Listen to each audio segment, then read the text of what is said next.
From 6 to 9:30 on GB News.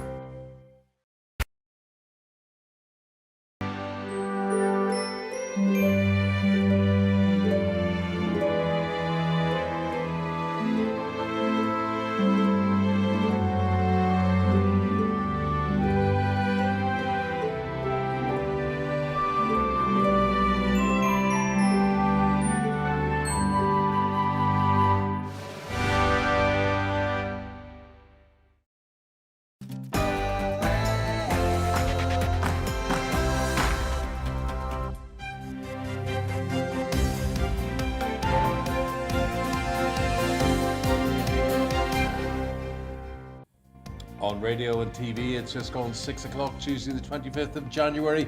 Breakfast on GB News with Eamonn and Isabel. Good morning. We are live across the whole of the UK, whether you're watching us in Milford Haven, in Wales, or maybe listening to us in Deal, in Kent. You could even be watching us in Cromer, in Norfolk. Wherever you are this morning, we're very happy to have you with us. I love how you come up with these names. I know, it's amazing, isn't it? Places. My geography of the country is very good. I think people will be tuning in to say, is she going to mention us this morning? Yeah, tomorrow. I might be mentioning where you come from. Woburns just popped into my head. Oh, I feel like I want Woburn. to go to Devizes in Wiltshire. Do you? Milton Keynes. Pembroke in Wales, Pembrokeshire. Incredible. Yeah. Coming up this morning, another Downing Street lockdown party. This time, a birthday bash for Boris Johnson. Pressure is piling on the Prime Minister as he awaits Sue Gray's much-anticipated Partygate report. Well, it's another blow for the PM following last night's shock resignation of a minister over the government's handling of fraudulent COVID loans. Also this morning, testing is to be scrapped for fully vaccinated passengers entering the country as the government declares the UK open for business. But will it be enough to save the travel industry? And NATO countries have agreed to hit Russia with unprecedented sanctions if it invades Ukraine.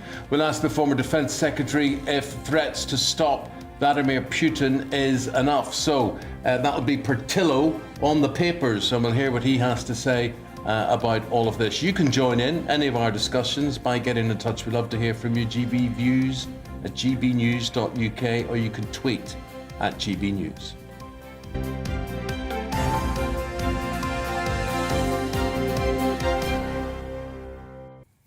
So the big news that broke last night was that there has been an 18th party at Downing Street, this time to celebrate Boris Johnson's birthday. We've been asking you whether or not this matters to you, what your views are on it, and predictably, lots of you do have opinions about it. What have they been saying? Well, here's Alan, and there's this whole campaign, hashtag back Boris, so it doesn't really matter what he does. People want to support him, and Alan's one of those people, and he said, I'm sure previous PMs have done worse. Really? I'm sure there were lots of people not sticking to lockdown rules. So what? He's had a few small parties. There's more important things happening in the world. Yes, a lot of people arguing that as well. Well, Sally disagrees, Eamonn. Yeah. She says, no, some of us were sticking to the rules. I never hugged my kids for over 12 months. I will never forgive Boris. And that's the point. He stood there, he told you what to do, but he wasn't doing it himself. Annie, this is a media obsession. There are more important problems than this, and I do think the whole Ukraine situation is bubbling away there, and it's worrying people a lot about, if it actually happened, if we actually went to war with Russia. I think, if you look at my timeline on Twitter, the reaction to this Boris news, there isn't the same outrage that there was to other rule-breaking incidents, because it was later on in the lockdown, because of, the background to all of this. He was there, it was a cake in an office, it was 10 minutes he was there. It's just not, frankly, the same as holding a huge party. It doesn't matter if he was there for 10 minutes or 10 hours, he was there. But I agree with you, and I think, we talk about the Sue Gray report.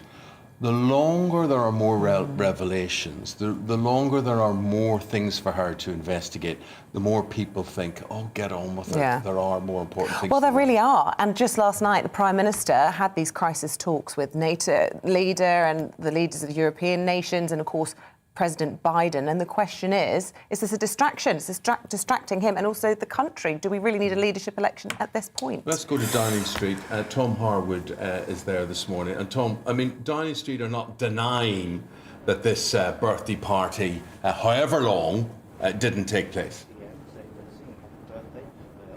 That's certainly correct, and indeed we understand that Sue Gray was aware of this event as well. So nothing, no delay potentially to that report that we're expecting probably towards the end of this week. It does make me wonder how many more revelations there will be in that report. It seems to be incredibly thorough, speaking to not only people inside Number 10 but also the police outside Number 10 to get a really rounded idea of exactly what went on in the building behind me over the course of the 3 lockdowns this country has endured over the last 2 years. This particular event, however, does seem to be of a slightly different order to some of the others. Of course, this was 2 steps into lockdown uneasing. You could meet 1 other person indoors, you could meet 6 other people outdoors, and of course all the people that were met in the cabinet room for that sing-song of happy birthday and that cake, that Union Jack cake as far as we're aware, they were all in the building anyway. These were people that the Prime Minister was seeing in his day-to-day working life as well. That's what Number 10 will be saying, although of course what people out there in the country will be saying is yes, that might all be true, but ultimately this was not within those strict rules that were legislated for by this government. I suppose the question, Tom, will be, though, whether or not this will influence the outcome of Sue Gray's report. We're told she was aware of this and it's already included, and it won't delay the publication of her report, but will it prompt more people to submit letters of no confidence to the 1922 committee?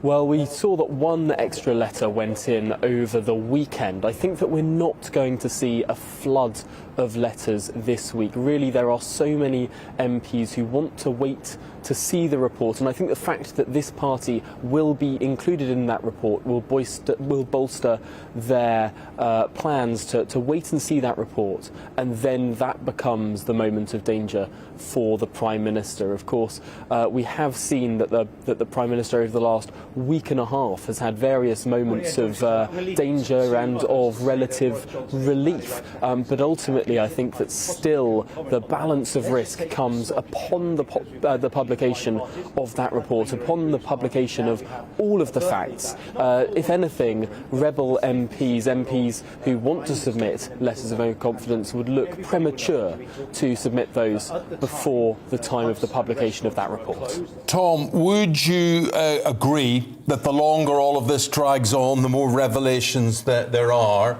the more investigation there has to be, the better it is for Boris Johnson? That excuse is about as robust as one of those lit birthday.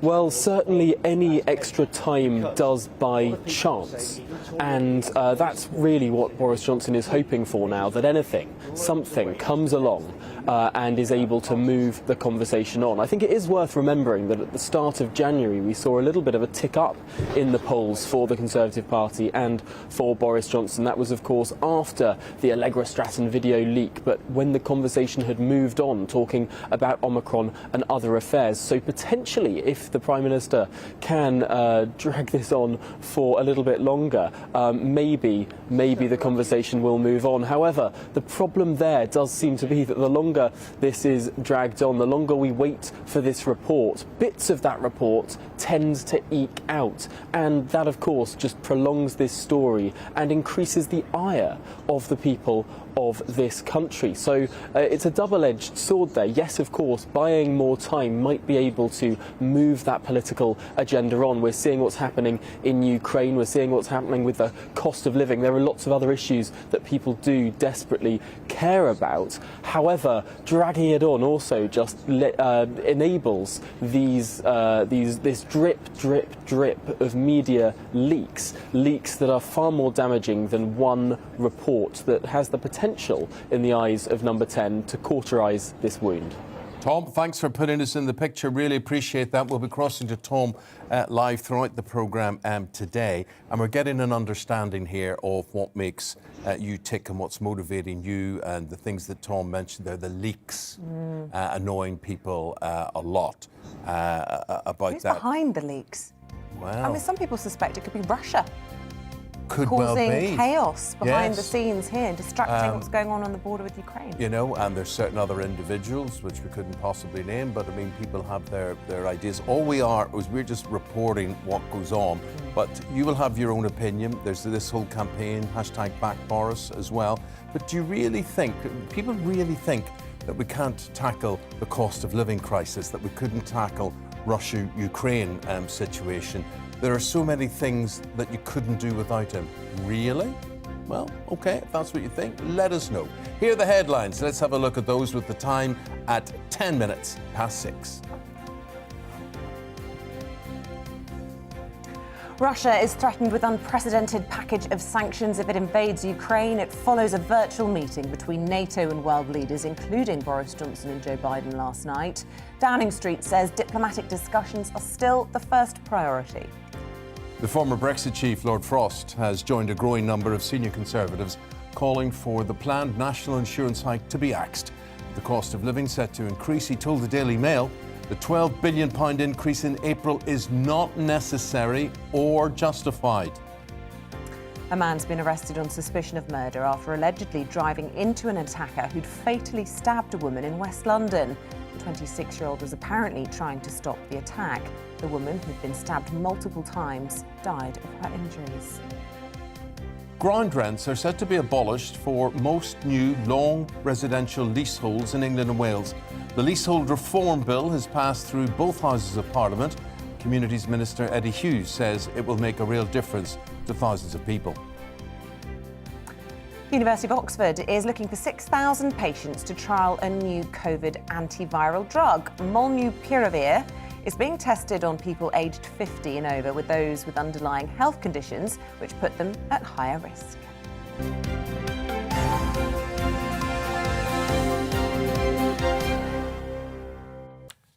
Now, here's a story which I think is going to get a lot of you hot under the collar. You may remember a student, a British student, who took up a seat on a plane. He was evacuated from Kabul after going on holiday to Afghanistan. Right, fine, maybe that's unfortunate or whatever. What's he done now, Isabel? Yeah, well, he's decided to travel to Ukraine tomorrow. Miles Routledge is his name. He's from Birmingham, and he claims Birmingham is more dangerous than the Ukraine. Well, he might find out the contrary, but anyway, he told our West Midlands reporter, Balvinder Sidhu, he hopes to see the realities of war. Really? So you're off to Ukraine on Wednesday. Why on earth are you going to Ukraine when the government are advising us not to travel to Ukraine? Well, truthfully, it's a good sense of adventure. I think I'm going to go there and see what's actually going on. Start filming some stuff. I've got some interviews lined up with people on the front lines, not particularly soldiers, especially, but actually everyday people. And I'm going to tell their story about what's actually going on. I'm hoping I'm going to see the actual realities of war. And I'm hoping to come across some good people during their situations where, despite their hardships they're going through, they actually see some amazing I see some amazing things from amazing people helping out each other. What is the point in you going to Ukraine? I mean, what benefit are you bringing to anyone by putting yourself in such a dangerous position? So when I go to Ukraine, I'm going to bring some medical supplies and I'm going to bring some food and general stuff. So if something does go wrong and people need help, I'll be able to offer it to some degree. So I'm not just going there and, filming tragedy. I'm going there because people are inviting me. They invited me into their homes, and they actually want to meet me and shake my hand because they like what I do. Why are you putting yourself at such risk? Well, I honestly think it's more dangerous going to Birmingham nowadays anyway. And I can say that because I grew up in Birmingham anyway. I think the risk is worth it because it's got a reward. It's kind of similar to saying why soldiers would go to war or other war journalists would actually go there. It sustains my lifestyle. So I'm not making tons of money off this. I'm basically just skimming off the top. But at the end of the day, I get to travel. I've got that kind of knack for what I do, and I thoroughly enjoy it. What about your family, though? Surely they don't want you to go to Ukraine. Oh, surely not. Well, truth is, I'm estranged from my family. So if I had a family that, cared about me and I actually liked them and so on, or if I had my own children or anything like that, I wouldn't do this. I would actually just join the army or some other government job. But sadly, I don't have any family.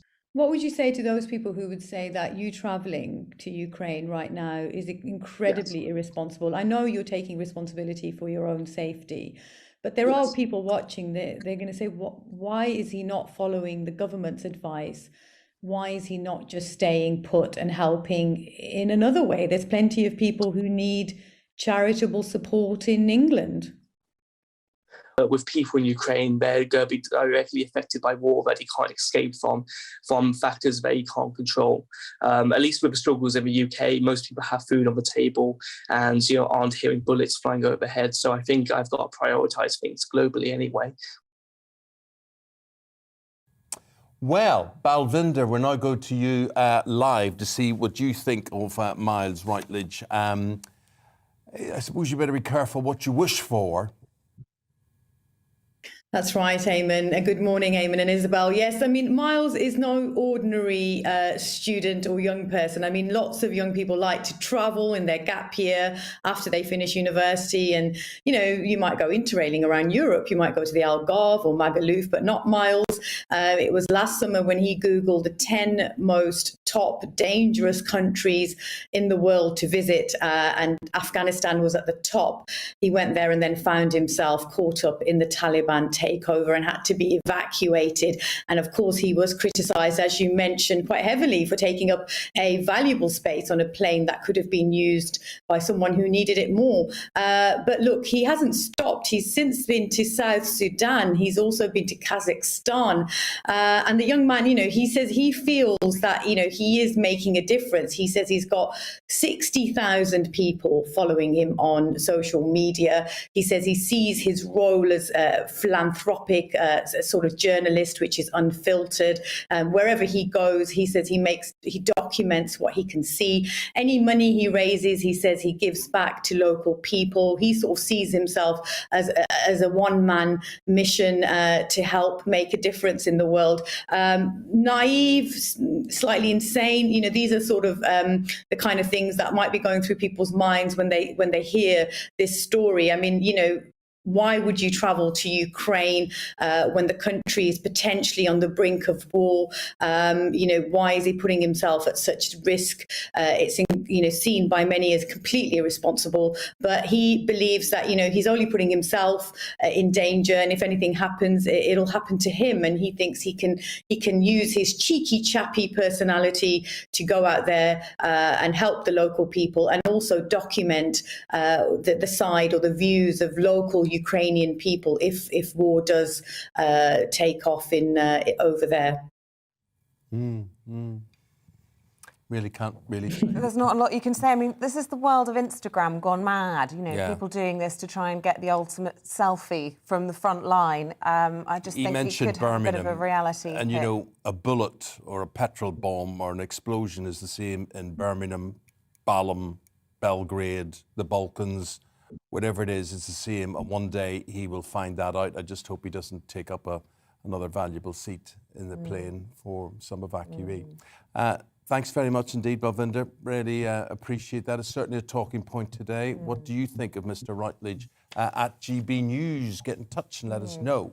Now, in amongst all the doom and gloom around in the news at the moment, some good news for you. The government yesterday scrapped COVID tests for fully vaccinated travellers arriving to the UK. They'll be implemented from February the 11th, which is just in time for the half-term break. Well, we all say it's good news. It's only good news if the virus is not being spread. Well, the virus is being spread now, but no one's getting seriously ill, or most fully vaccinated people I know. aren't. I suppose it has to be done. Come on, let's have some good news. Well, tinged with responsibility, Isabel. Yes, I know. We see all of this. Here's Clive Ratton. Morning, Clive. Clive's the CEO of the Business Travel Association, and we're just debating it about there. And funny, Clive, the word business in their travel association, I mean, we would be two people that would spend a lot of our lives going around the country or being in Europe, Ireland, wherever, because of business. And I think we talk about holidays a lot, Clive, but business and the travel and the hotel accommodation that brings in the restaurant bookings, often neglected. Yeah, good morning, Eamonn. Good morning, Isabel. Business travel is often being ignored. It's for us. It's been 2 years without really any travel. There's been no kind of break where we've been able to get away for a short time on holidays. So yesterday's news was what we've been asking for some time. So a really good day, and in airline parlance, it's good to see the travel industry is ready for takeoff. Although there is still potentially a little bit of turbulence on the way, but it is really good. It means that people that travel for work, effectively like yourselves, can now move about doing business and getting Britain back moving again, and getting our global Britain that we want as a nation post Brexit really moving forward. So it's a really big day for us, and the first time in 2 years that the travel industry has kind of woken up to some positivity. And as I said yesterday to our members, it was really about yesterday was a day where we moved from survival mode into recovery mode, and that's such a big move for us. And do you think recovery mode is going to be possible for all sectors of the industry? It's been so badly hit. Do you think that some just won't be able to recover from the pandemic? I think the timing is just about right for most areas to be able to recover. I mean, clearly there have been casualties throughout these 2 years, right across the board, from aviation to obviously travel companies and everything in between. But what we need now is this consistency, a chance to get people moving forward with some confidence to keep travelling. And in the sector, I think we'll recover right the way across. But it's going to be a long slog and a hard one. But people love to travel. We need to travel for work, as we really talk about. And we feel pretty confident it's going to recover right the way across, albeit slowly. Clive, on my Instagram account, it asks location, and I put usually at an airport because that's what life just seems to be for me. What about yourself? Have you anywhere planned? I mean, however ordinary, mundane or exotic, what will be the first trip on your list, or what will you have to do? Well, actually, I've just got back off a holiday, so I've been very lucky. I managed to get away ahead of that, so that was amazing. And I, suggest to everybody it gets easier, obviously, post the 11th of Feb, that you don't need a test. But I've got a trip coming up to Belfast for work, funny enough, and also one to Berlin. So they're all in the next kind of 4 weeks. And that's certainly the news yesterday makes it easier. They don't have to worry about testing when I get back. However, of course, there are still requirements to get into countries overseas, and that you still need to be very much aware of and work with your travel agent, whether you're booking a holiday on a high street agent or a business travel trip through one of our travel management members, to just be aware of that. And that is one of the big messages we've got to move forward with the government, is trying to get consistency globally and have our government lead from the front. And in fairness, they have opened up travel faster than pretty much any other country by the decision yesterday. So now we just need that consistency across the globe. It's funny that you mentioned Belfast there, because, as an island nation, Ireland, whether it's Belfast, Dublin, Galway, Derry, wherever, we rely on that coming and going, that flux, and the hospitality industry relies on it, and so much. I mean, it is lifeblood. So, good luck, enjoy your trip. If you need any recommendations for anything, give me a shout. We'll do. We're going to have a conference over there, so I'm going to have a look at a few hospitality venues whilst I'm there. So I look forward to it. Yeah. Do you know? A lot of people will say you don't have to do conferences now. You can do it all by camera, by Zoom, by Skype, whatever it is. But what do you think it actually gives or brings when people are there in the flesh? Well, it's quite simply it's the energy and the interaction between people. The whole spark is much more. So there's no doubt that doing video calls like we're doing now is a place in the future, but you will never replace people getting together in a room and having that sparking off of each other, and you just feel the energy and the passion, and that's what we're about as human beings. That's how we work. So conferences will still exist in person, even though some will be hybrid. I personally have missed it massively, because the travel industry is very big on getting together and working together, and we look forward to doing more of that. Well, safe travels, Clive. Thank you. Clive Ratton is the top man of the Business Travel Association, the BTA. Thank you very much. Thank you. Coming up, it's bad news for those of you watching this over your cornflakes. There could be a milk shortage on the horizon. We'll have all the details for you, but first, here's your Tuesday forecast. Good morning. Grey is again the colour for most today. Lots of cloud rounds, but not much rain. Feeling quite cold out there as well. Temperatures really struggling, certainly across England and Wales. High pressure continues to dominate. One is drifting away. Another one is waiting in the wings. But we do have some weather fronts drifting southwards in between. And we will see a bit of rain across the Western Isles and the Highlands of Scotland today, maybe a few showers across the Northern Isles too. But elsewhere, it is dry, but a lot of cloud trapped under that high pressure, so it is fairly glum. We should see some breaks in the cloud across Aberdeenshire, parts of North East England, also seeing a bit of blue sky at times.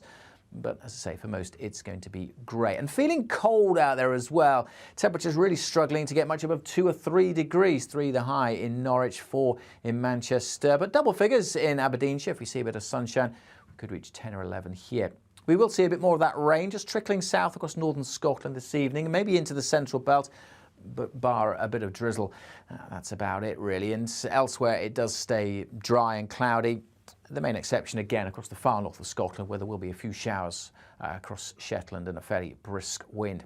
Temperatures again mostly holding up just a touch above freezing thanks to that cloud, but still it's going to feel cold on Wednesday morning because not going to be much brightness, a lot of cloud, a bit more brightness maybe coming through by Wednesday afternoon, a few more holes in the cloud here and there. And then later on in the day, the wind's really picking up in the northwest, and we'll see heavier rain coming into the Western Isles and the Highlands of Scotland, accompanied by those strengthening winds. That's where we'll see the top temperatures. So 9, 10 in Shetlands, further south, only 6s and 7s, but a little warmer on Wednesday compared to Tuesday. But that low swinging across northern Scotland, well, that could bring some very strong winds across northern Scotland on Wednesday night and Thursday morning before high pressure moves back in to bring most of us dry weather returning to end the week.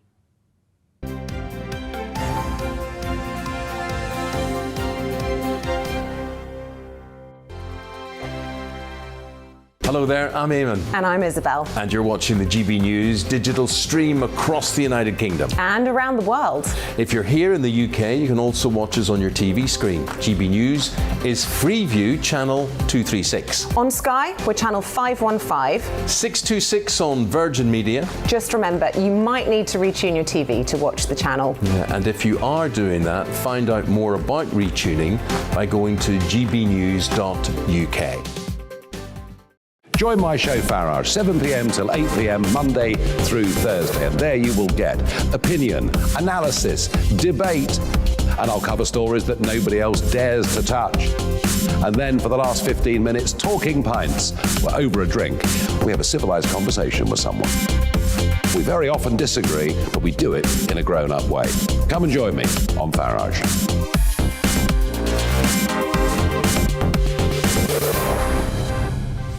I'm Dan Wootton. Join me Monday to Thursday from 9 to 11 for the feistiest and most fun news debate on TV, where free speech reigns. I'll bring you a sharp take on the day's biggest stories, bombshell newsmaker interviews, and A-list guests. And I guarantee you, no spin, no bias, no censorship, and no reason to go to bed. That's Dan Wootton tonight, Monday to Thursdays from 9 on GB News. Hello there, I'm Eamonn Holmes. And I'm Isabel Webster. And we hope you can join us for Breakfast with Eamonn. And Isabel. You make me laugh out loud, belly laugh. Is that important first thing in the morning? Yeah, absolutely. And there's me trying to be deadly serious. News is a serious business. Yeah, I have to rein you in sometimes. Well, it doesn't stop us laughing at it. It doesn't stop us having an opinion on what's going on. Yeah. And it certainly will not stop us reflecting what you think. Weekdays from 6 to 9:30 on GB News.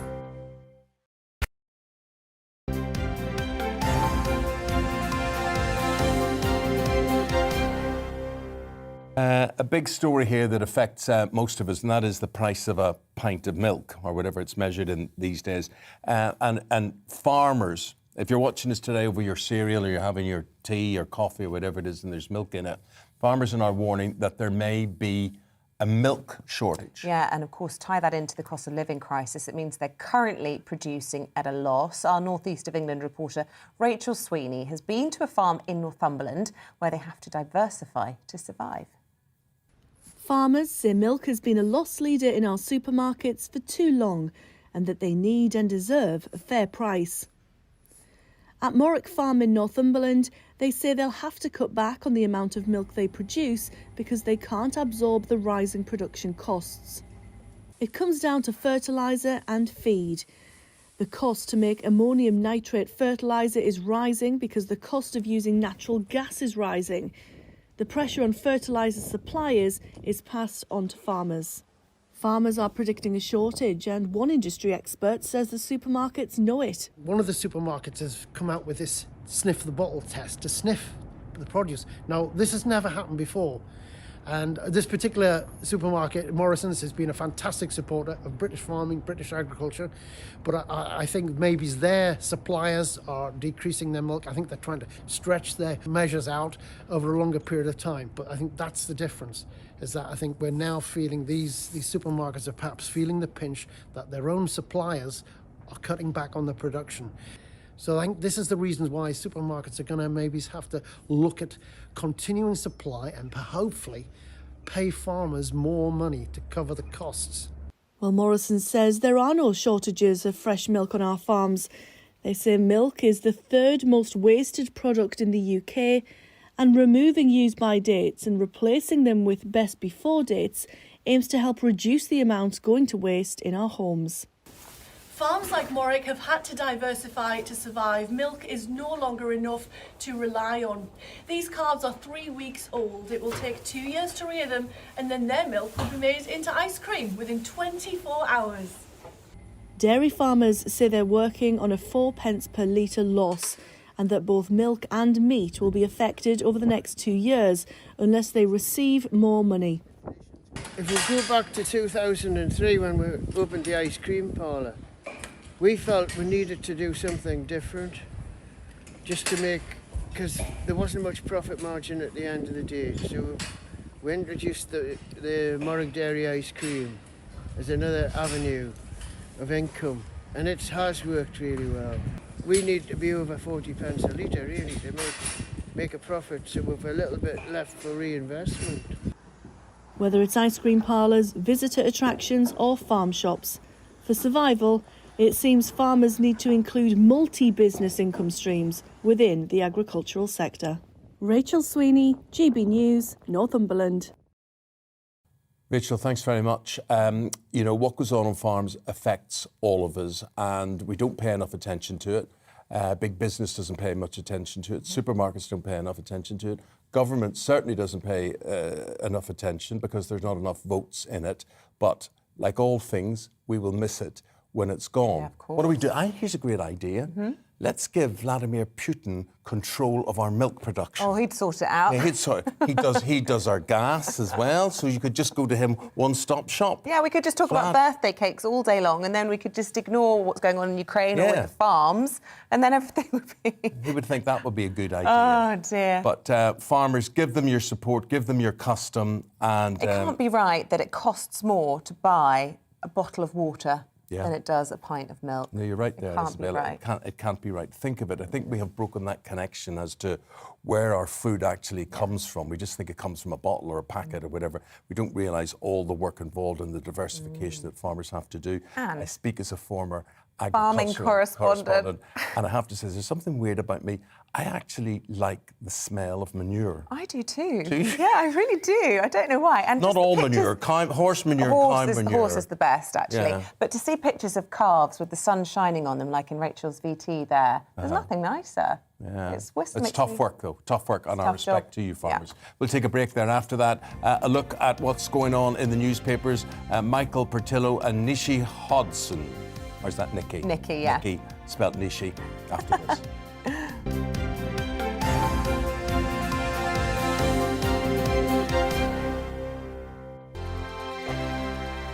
Hello there, I'm Eamonn. And I'm Isabel. And you're watching the GB News digital stream across the United Kingdom. And around the world. If you're here in the UK, you can also watch us on your TV screen. GB News is Freeview channel 236. On Sky, we're channel 515. 626 on Virgin Media. Just remember, you might need to retune your TV to watch the channel. Yeah, and if you are doing that, find out more about retuning by going to gbnews.uk. Join my show Farrar, 7pm till 8pm, Monday through Thursday. And there you will get opinion, analysis, debate, and I'll cover stories that nobody else dares to touch. And then for the last 15 minutes, talking pints. We're over a drink. We have a civilised conversation with someone. We very often disagree, but we do it in a grown-up way. Come and join me on Farrar.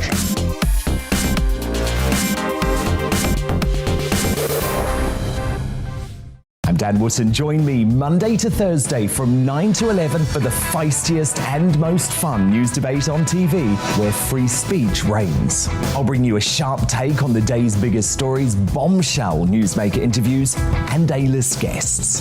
And I guarantee you, no spin, no bias, no censorship, and no reason to go to bed. That's Dan Wootton Tonight, Monday to Thursdays from 9 on GB News. Hello there, I'm Eamonn Holmes. And I'm Isabel Webster. And we hope you can join us for Breakfast with Eamonn. And Isabel. You make me laugh out loud, belly laugh. Is that important first thing in the morning? Yeah, absolutely. And there's me trying to be deadly serious.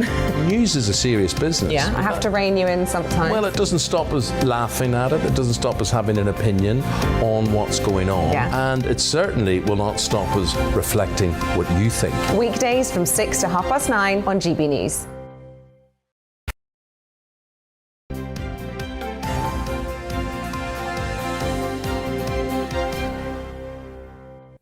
A very warm welcome back. You're watching and listening to Breakfast with Eamonn and Isabel. It's 6:35. We're live across the UK on both your TV and on your radio. Now, it's that time in the programme where we take a look at your newspaper front pages. Let's kick off this morning with the Daily Telegraph. It's writing that the US President Joe Biden is preparing to send troops to deter a Russian invasion of the Ukraine. The Times talks about the Prime Minister attending a birthday celebration in Downing Street in 2020 when social gatherings were still banned. The Daily Mirror follows on with the birthday bash, writing that 30 guests broke the indoor gatherings ban. The Guardian reporting Boris Johnson's facing renewed anger from MPs and bereaved families after his wife had thrown a surprise birthday party during lockdown. You can't have your birthday cake and eat it, Boris. That's the front page for The Sun. The Daily Mail is writing that the former Brexit chief, Lord Frost, has said April's national insurance hike must be scrapped to help the economy recover. The Independent reports an imam appointed by the government to draw up a definition of Islamophobia has said he received no meaningful engagement from ministers. Here's the Daily Express is reporting the Prime Minister's warned Russia's President Vladimir Putin that invading Ukraine will lead to, and I quote, a painful, violent and bloody invasion. The FT writes that NATO members have started sending support to allies as Boris Johnson said Russia had massed enough troops close to Ukraine for a lightning war. And that's it from me. Over to Eamonn. Okay, and basically, most front page, basically only two stories in town. It's either Partygate at number 10, which annoys a lot of you, but it's news. And the other one, of course, is the Ukraine invasion, which Michael Portillo is here, and he's a former Defence Secretary, and Nikki Hodgson, author and broadcaster as well, to review these papers. You see, I look at this and I'm more worried about the Russia-Ukraine situation. Do you understand the prominence of Partygate? I think possibly at this stage I'm struggling to understand it. And I think journalists last night, when they heard about this new birthday party allegation, pretty much all yawned. I think they found this rather boring. Nonetheless, it has made its way onto the front pages of about half the newspapers this morning. But this was in the cabinet room. It was about 30 people, apparently it was for 10 minutes. Now, obviously, probably 30 people were gathering in the cabinet room at that period routinely, not least for cabinet meetings and things like that, because they did continue to work inside Downing Street because they thought it was necessary to run the country that way. So I think it is a little bit running out of steam. I take the view that every day that this goes on before the report is published is a day gained for Boris, takes us a day nearer to his survival. I hear today that Sue Gray already knew about this birthday party, therefore this is not going to delay her report. But the fact that it has been delayed, I mean, lots of us thought it was going to come last week. Mm-hmm. Now it's going to come this week. I would think late this week. If it comes late this week, I would guess Friday afternoon. Why do I say that? Because all the members of Parliament will be scattered in their constituencies. I'll find it very hard to put their minds together. Anyway, this is a very disorganised rebellion. It's in bits and pieces. There's no coordination. Nobody knows how many letters have gone in. I think lots of them have got scared. They're scared by what's been written about them in the papers. They're scared by what the whips have been saying. And so I'm going to take a gamble on this and say that I think the rebellion is petering out.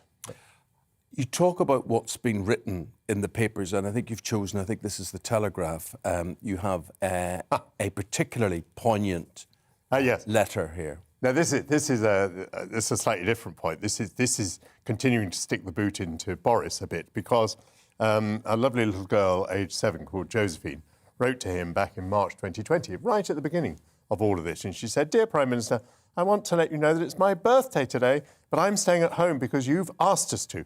I think my mummy and daddy might have liked to have a party, but I don't mind because I want everyone to be okay. Please keep working hard to keep us all well. And are you remembering to wash your hands?" Josephine. The Prime Minister sent back, of course, a charming handwritten letter, which he published at the time. And, of course, it was very good publicity. He said, "You're doing exactly the right thing. We're all working together." But, of course, it turns out that they were continuing to party in Downing Street. So that one's come back and bitten him. What do you think? Oh, my gosh, it just beggars belief at this stage. I mean, you couldn't think of unless they had actually held their wedding at that time, there's no other thing that could trump him having a birthday party organised allegedly by Carrie.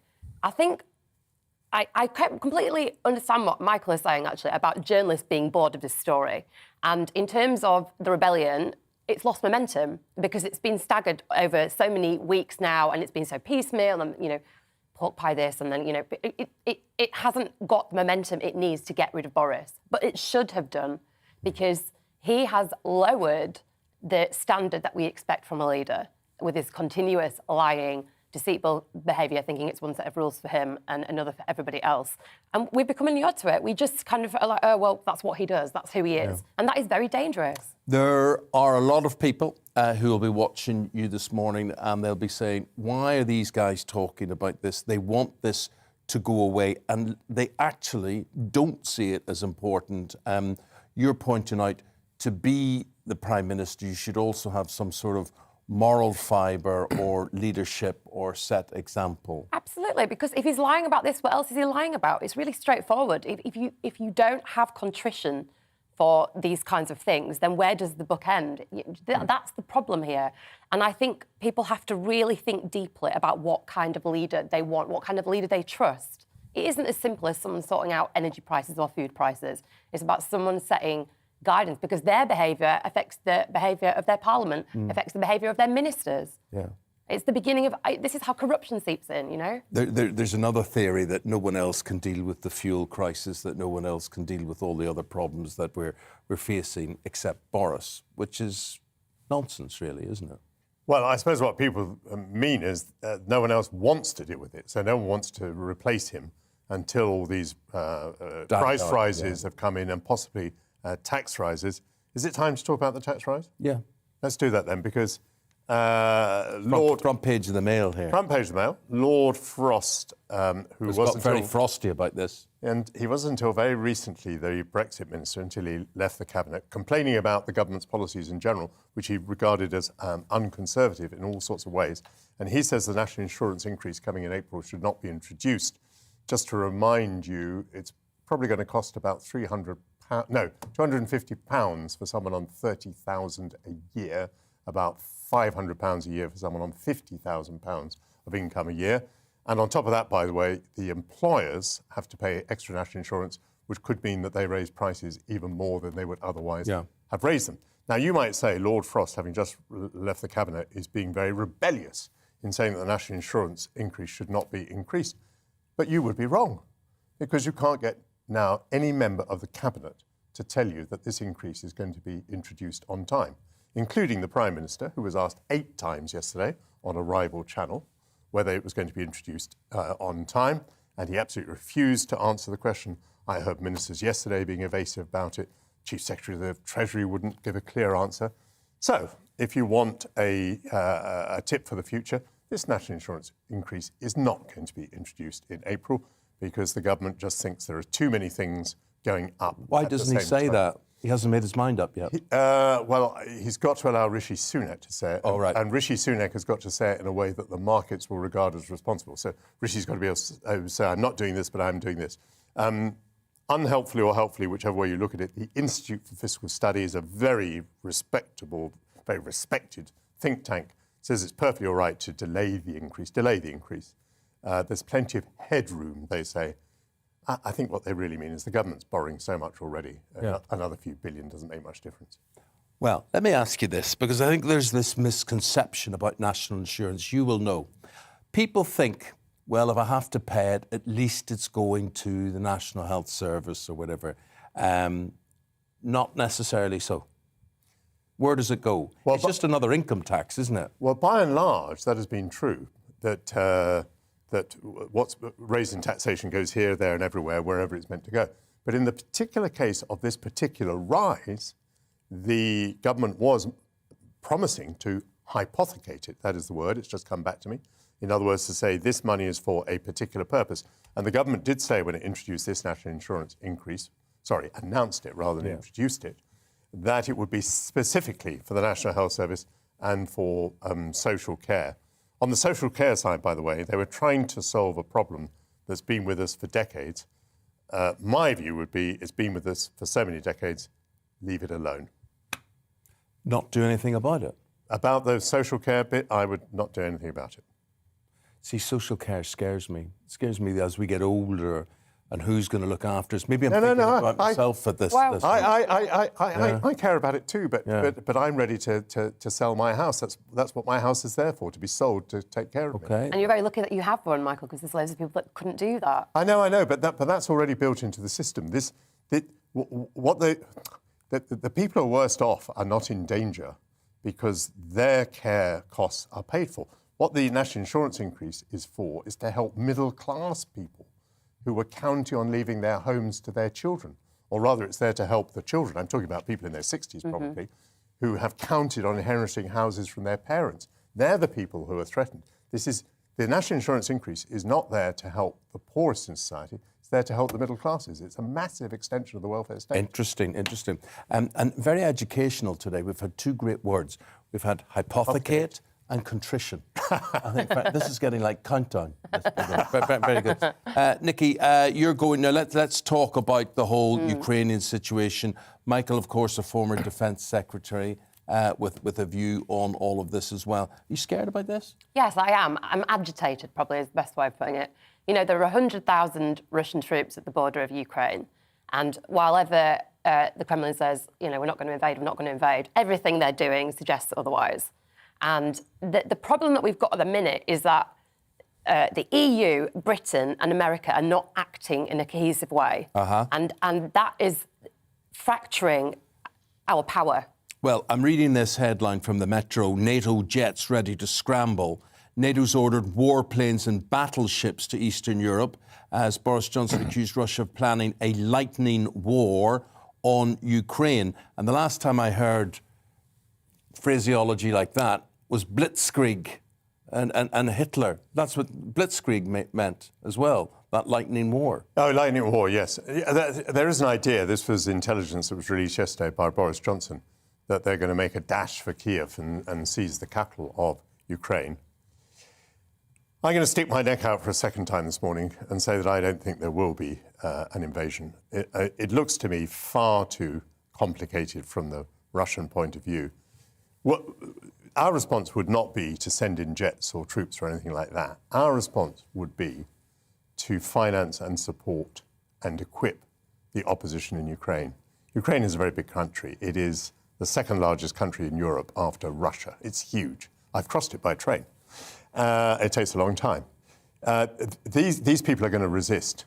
With NATO supplying them with weapons and with cash and with agitation, technology, this would be a very long, drawn-out guerrilla war, I think, for the Russians.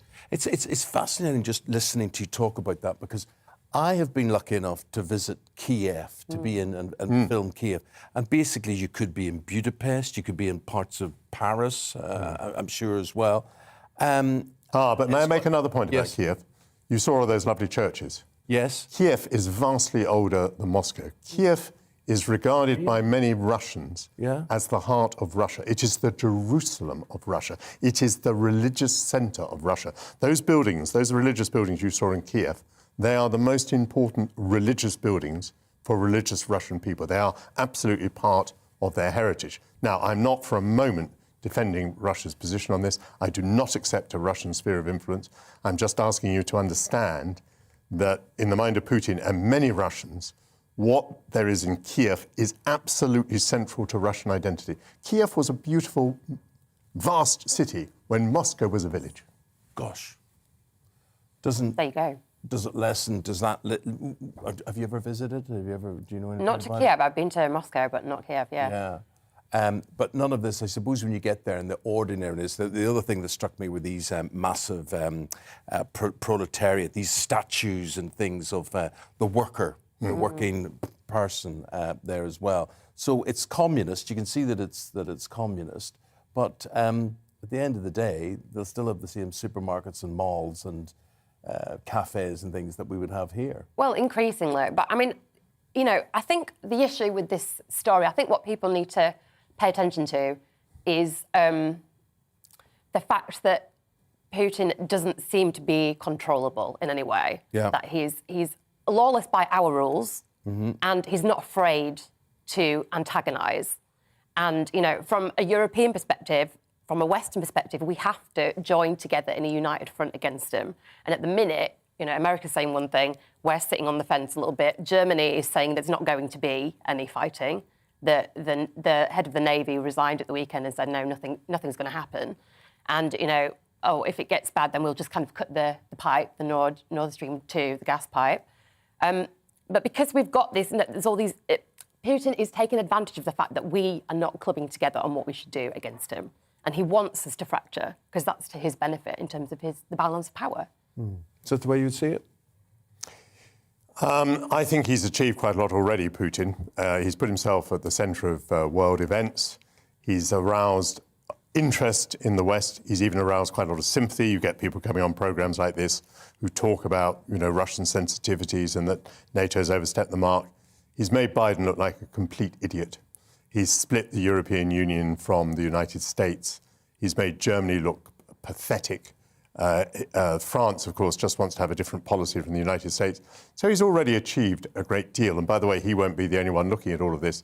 The Chinese will be looking at our resilience as well, because they're weighing up, you know, what they're going to do about Taiwan. So I think so far it's been bad news for us. On the other hand, it's been such bad news that maybe he is already achieving much of what he needs. I don't quite see what extra he gets from actually invading Ukraine. By the way, lawless and not afraid to antagonise. I was wondering there if we would talk about Boris for a minute. Yeah. Could apply, couldn't it, either? Yeah, and after listening to all that, does that make you think maybe Boris shouldn't be on the front pages? Well, no, it makes me think get rid of him and put somebody else in who's going to be a more credible force against Putin. Very good. OK, Nikki Hodgson, thank you very much indeed. And Michael Portillo, they'll be back again at 20 to 7 and 20 to 8. No, it is 20 to 7. No, right. No, and 20 to 8 and 20 to 9 as well. Isabel. Well, not to confuse you with more numbers, but today is, of course, the 25th of January. That means it's Burns Night, and it's going to be celebrated this evening across Scotland and beyond as many pay their respects to the bard Robert Burns. His works include the likes of Auld Lang Syne, Tam O'Shanter and Address to a Haggis. And we sent our Scotland reporter, David Donaldson, to the Burns Museum in Ayr. This is the humble cottage in Alloway where Robbie Burns was born in 1759 and lived for the first 7 years of his life. It's been turned into a museum to highlight the early years before his first venture into poetry. I think, it's one of the last few remaining buildings of its type. It's stuck in the middle of Alloway village, and obviously the buildings that have grown up around it. So it's a bit of a surprise sometimes when people see it. But I think it really takes you back to the basics and what life was like when Burns was born there. Burns had a good education and started writing songs and poems to impress women, who would prove to be a huge part of his life. He later moved to Edinburgh, selling some of his work to William Creech for 100 guineas. However, he produced one of his greatest pieces of work before becoming an excise officer in Dumfries. Behind me is the old brig, or Brigadoon, famous in Tam O'Shanter. Tam raced across the bridge to try and escape witches and warlocks who couldn't cross the water. However, his horse Meg wasn't so lucky and lost her tail. And I think the epic tale Tam O'Shanter, of course, and the witch chasing the horse across the bridge is something that is really significant for us, being, something that took place in Alloway at the birthplace site, and something that makes the landscape connect for us, for our visitors. And what's the visitors' experience like? Because obviously coming somewhere like this must be hugely popular. I saw some school children coming out as I came in. Yeah, obviously for the last 2 years we've not really had any school visits. We've started to have them again this year, and it's really, really encouraging to hear that familiar sound of a group of children enjoying the museum again. But I think obviously we've got this modern building of the museum that has the collection within it, and that keeps the collection in the conditions that it needs to be kept in to preserve it for the future. Burns took ill at the start of 1796 with rheumatic fever and died in July that year, aged just 37. His funeral was the same day as his son Maxwell was born. And little did he know how much his work would be celebrated across the world long after his death. David Donaldson, GB News. That's sad, isn't it? 37. And what a show this is. I'm learning so much this morning. You learn so much. We all learn so much, but we'll not understand his poetry. You can, it is like a different language, but that is the appeal of it all. I'm just sitting here and I was reading Tam O'Shanter Right, there. okay. Give us a little rendition. And I understand the whole story behind it, whatever it is. But the words... Go on. But to our tale I mark at night, Tam had got planted unco right, fast by an ingle bleezing finely, were Eamonn swats that drank divinely. Sounds beautiful. It sounds lovely. I love it. It is poetic. It's absolutely It's so poetic. incredible. And have you been to Ayr, where his cottage is and all that? I've not been to Ayr, but I have celebrated Burns Night many a time. And I have a Burns Night bairn, I should say. Really? Because my little one is 4 today. She was born on Burns Night, so it's a special day in our house as well. And did you give her a Scottish name? She's called Poppy. So not really. I should have called her, what should I have called her? Heather? Or something else. Or something. Anyway. Thistle. But anyway, we're not finished with Burns Day, Burns Night, and congratulations to you. You're heading out somewhere to celebrate. We're going to have a haggis in the studio. We're going to have whiskey in the studio. We're going to have a piper in the studio. We're going to have bagpipes, Yeah, we're going to have bagpipes. We're going to get our earplugs ready. I'll be playing. Well, Windbag. I didn't want to say it. You said he got there first. Windbag. We'll take a break there. Coming up, we're asking if it's time out. This is like reading Robbie Burns' slink. Except not quite so poetic. Out. Anyway, Boris, is he doomed? Anyway, after together. Here we go. Good morning. Grey is again the colour for most today. Lots of cloud around, but not much rain. Feeling quite cold out there as well. Temperatures really struggling, certainly across England and Wales. High pressure continues to dominate. One is drifting away, another one is waiting in the wings. But we do have some weather fronts drifting southwards in between, and we will see a bit of rain across the Western Isles and the Highlands of Scotland today, maybe a few showers across the Northern Isles too. But elsewhere it is dry, but a lot of cloud trapped under that high pressure, so it is fairly glum. We should see some breaks in the cloud across Aberdeenshire, parts of North East England, also seeing a bit of blue sky at times. But as I say, for most, it's going to be grey. And feeling cold out there as well. Temperatures really struggling to get much above 2 or 3 degrees. 3 the high in Norwich, 4 in Manchester. But double figures in Aberdeenshire. If we see a bit of sunshine, we could reach 10 or 11 here. We will see a bit more of that rain just trickling south across northern Scotland this evening, maybe into the central belt. But bar a bit of drizzle, that's about it really. And elsewhere, it does stay dry and cloudy. The main exception again across the far north of Scotland, where there will be a few showers across Shetland and a fairly brisk wind. Temperatures again mostly holding up just a touch above freezing thanks to that cloud, but still it's going to feel cold on Wednesday morning because not going to be much brightness, a lot of cloud, a bit more brightness maybe coming through by Wednesday afternoon, a few more holes in the cloud here and there.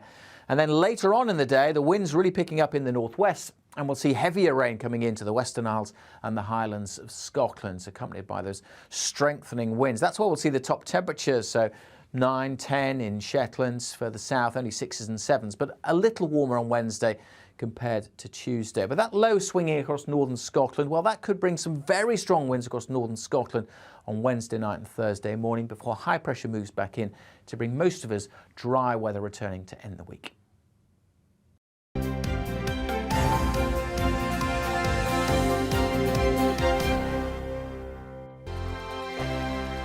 Hello there, I'm Eamonn. And I'm Isabel. And you're watching the GB News digital stream across the United Kingdom. And around the world. If you're here in the UK, you can also watch us on your TV screen. GB News is Freeview channel 236. On Sky, we're channel 515. 626 on Virgin Media. Just remember, you might need to retune your TV to watch the channel. Yeah, and if you are doing that, find out more about retuning by going to gbnews.uk. Join my show Farage, 7 p.m. till 8 p.m. Monday through Thursday. And there you will get opinion, analysis, debate, and I'll cover stories that nobody else dares to touch. And then for the last 15 minutes, talking pints. We're over a drink. We have a civilized conversation with someone. We very often disagree, but we do it in a grown-up way. Come and join me on Farage.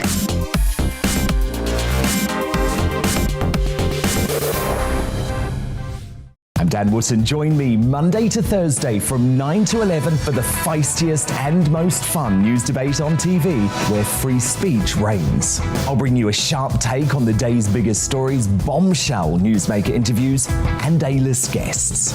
And I guarantee you, no spin, no bias, no censorship, and no reason to go to bed. That's Dan Wootton tonight, Monday to Thursdays from 9 on GB News. Hello there, I'm Eamonn Holmes. And I'm Isabel Webster. And we hope you can join us for Breakfast with Eamonn and Isabel. You make me laugh out loud, belly laugh. Is that important first thing in the morning? Yeah, absolutely. And there's me trying to be deadly serious. News is a serious business. Yeah, I have to rein you in sometimes. Well, it doesn't stop us laughing at it. It doesn't stop us having an opinion on what's going on. Yeah. And it certainly will not stop us reflecting what you think. Weekdays from 6 to 9:30 on GB News.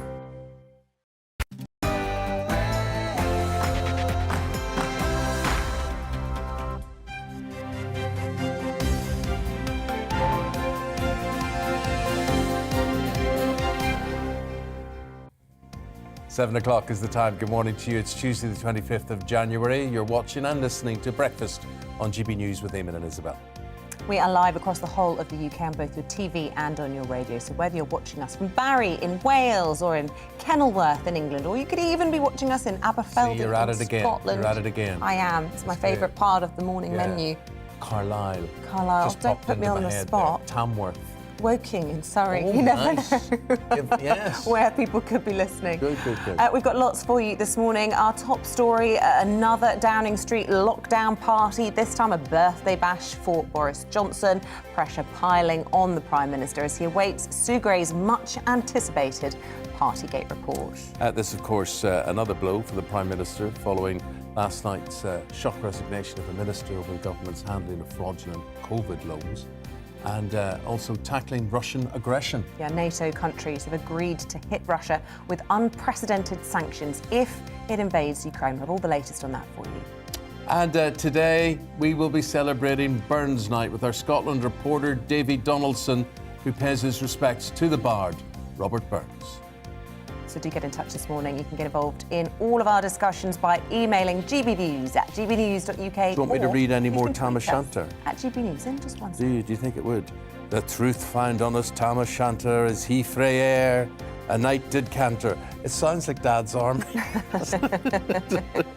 Oh, anyway.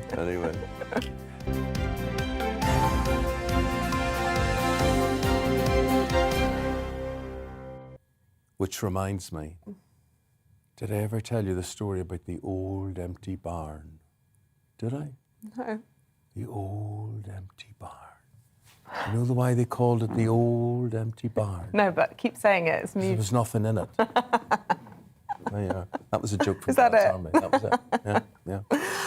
Look, we want to know your thoughts, not just our thoughts this morning. Let us know what you think about Boris Johnson's birthday bash. Or maybe don't let us know what you think about plenty of you very supportive of him breaking the rules this morning, has to be said. Albrad says, I couldn't care less, honestly. Pretty sure people have more important things to worry about at the minute. OK, Claire says, between Ukraine and old age pensioners worrying about heating their homes, a cake in his place of work seems the most pointless thing to discuss.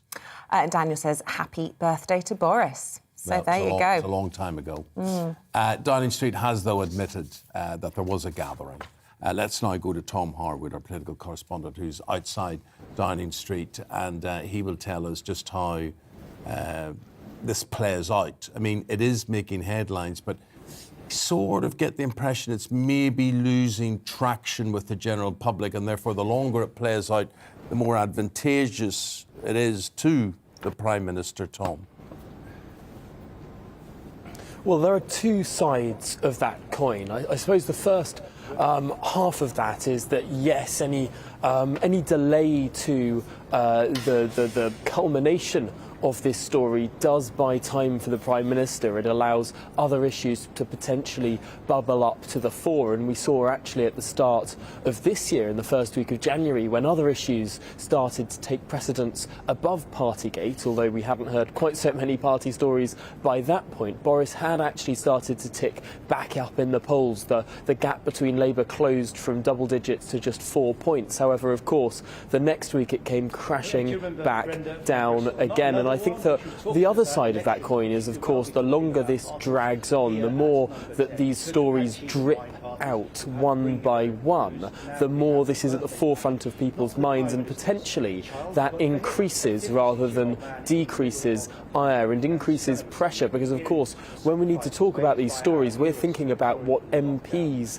are thinking about, those 360 odd Conservative MPs who could well put in letters to the chairman of the 1922 committee, Sir Graham Brady, in order to launch that no confidence vote. Well, only 54 of them need to do so, and if this continues to drag on, if the stories continue to drip out, if this seems like a never-ending saga and the postbags of MPs get full of pretty angry constituents' letters, well, then that could be a more dangerous point. Of course, it seems like the most likely time that there would be a flood of letters would be after the publication of this report by Sue Gray. We're expecting towards the end of this week, although we know that there are many, it's such an expansive report, so many people that she's been speaking to, not only inside Number 10, but outside Number 10 as well. I think that we should note as well in this whole saga that this birthday party story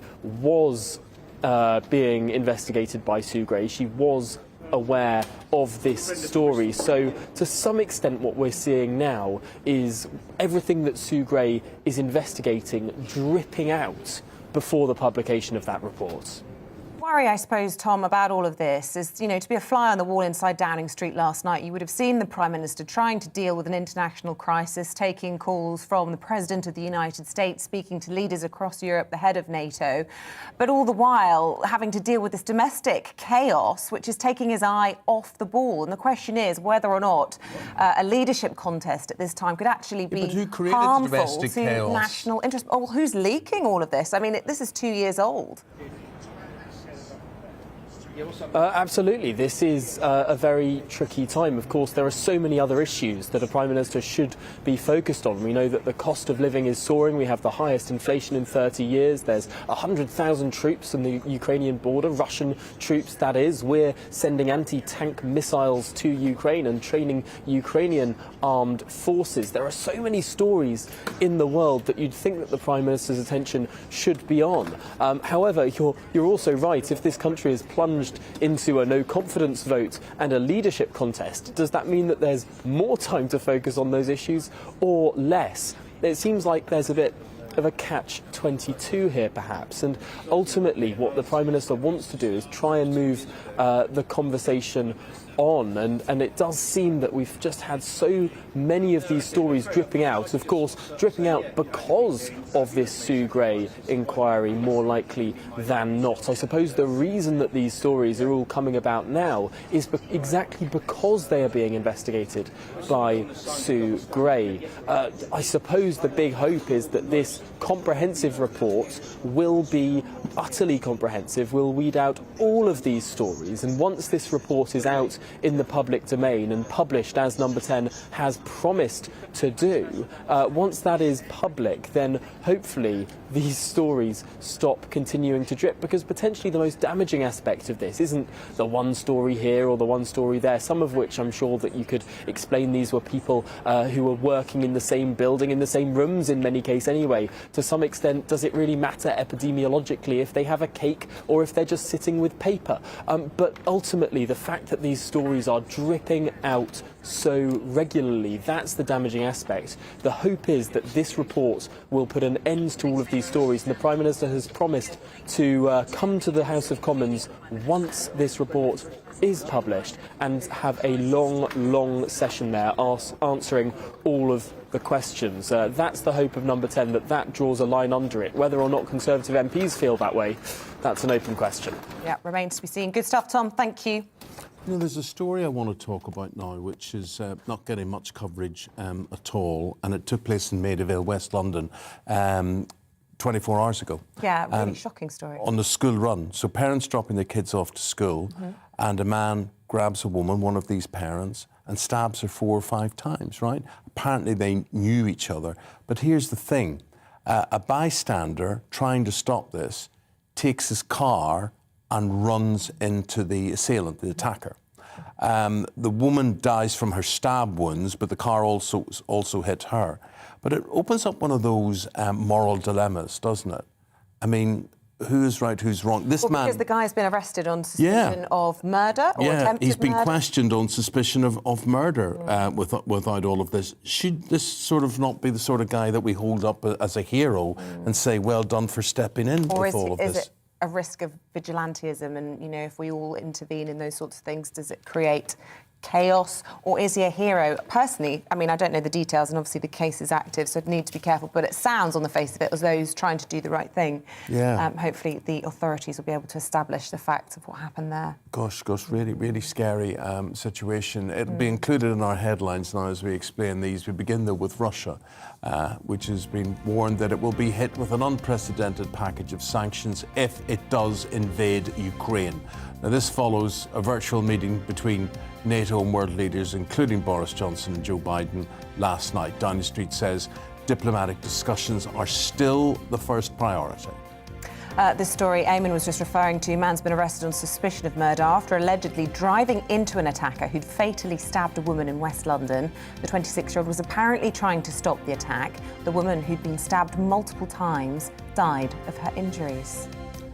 A Conservative minister who quit in what's been described as one of the most dramatic moments ever seen, and it was dramatic, actually. Have we got the sound of actually where he closes his book and marches off here? Have we got that? Is it there? No, we don't. But anyway, take my word for it. It was very dramatic, and basically he just slams his dossier here and storms out there. But he says that fraud by the public is rampant. Lord Agnew, there he is there, of Alton. There he is, he slammed his book. £4.3 billion. Ahmed out there, and he said the Conservative Party's handling of all this is basically of schoolboy standard. This is to do with COVID business loans.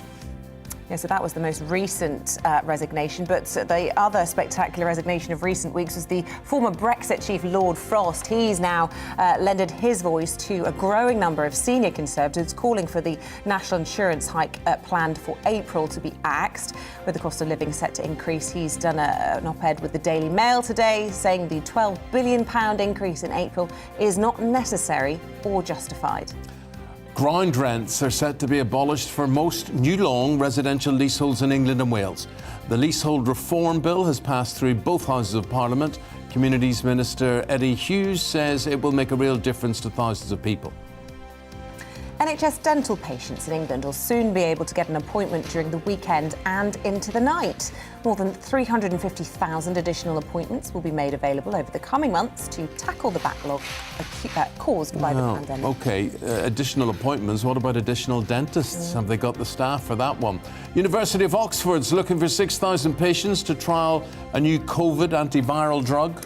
Molnupiravir is being tested on people aged 50 and over and those with underlying health conditions, which puts them at higher risk. Head teachers want the topics covered in this year's exams to be released as soon as possible. The NAHT union says it will help lecturers plan ahead. Students will finally sit GCSEs and A-levels this year after having teacher-assessed grades for the past 2 years.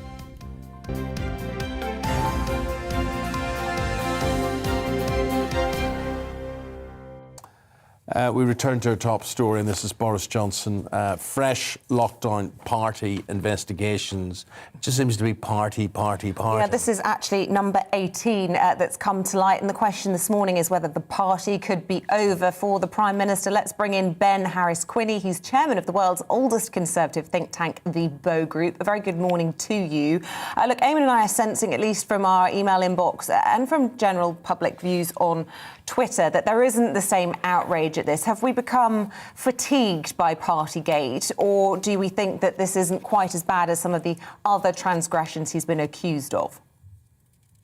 No, I think it is, but I think it's sort of reached saturation point. I mean, if another 10 parties are announced, what difference does it really make at this point? I think that there is a public understanding and a widespread understanding now that this has been an endemic problem going on in number 10. And that is why there is an investigation, a formal investigation into it. And, you know, whilst these revelations, I think, will continue to drip out, what most people are waiting for, whether they are in Boris's favour or not, is that report, and then assessing whether that report has gone into the full detail or not, and obviously who the public deem to be responsible for it. But what I think is most interesting and often missed, or you've been alluding to it on GBNews, is that the Prime Minister's favourability, unfavourability rating started dropping long before any of the parties were revealed, and by a much more significant margin than the parties have caused. And I think it started dropping for other reasons than the parties, because, you know, Boris wasn't delivering on many of those 2019 pledges. You know, we're not seeing action on immigration, cost of living is spiking. And I think generally there's a feeling that Boris and the Conservative Party have not been doing the Conservative things they were elected to do. And that's why you had this so-called Operation Red Meat to try and pacify some of those people and to do some... Ben, let's get a bit of red meat of our own here and get straight to the point. The Bow Group, as I understand it, it's the oldest Conservative think tank, yeah? That's right, yeah. Now, Ben, could I ask you, whatever the rights and wrongs of all of this, your members, the people who you mix with, the people who vote Conservative, do they think that Boris Johnson has behaviour coming for a Conservative Prime Minister? Has he got the behaviour, the standards that you would expect of a Conservative Prime Minister?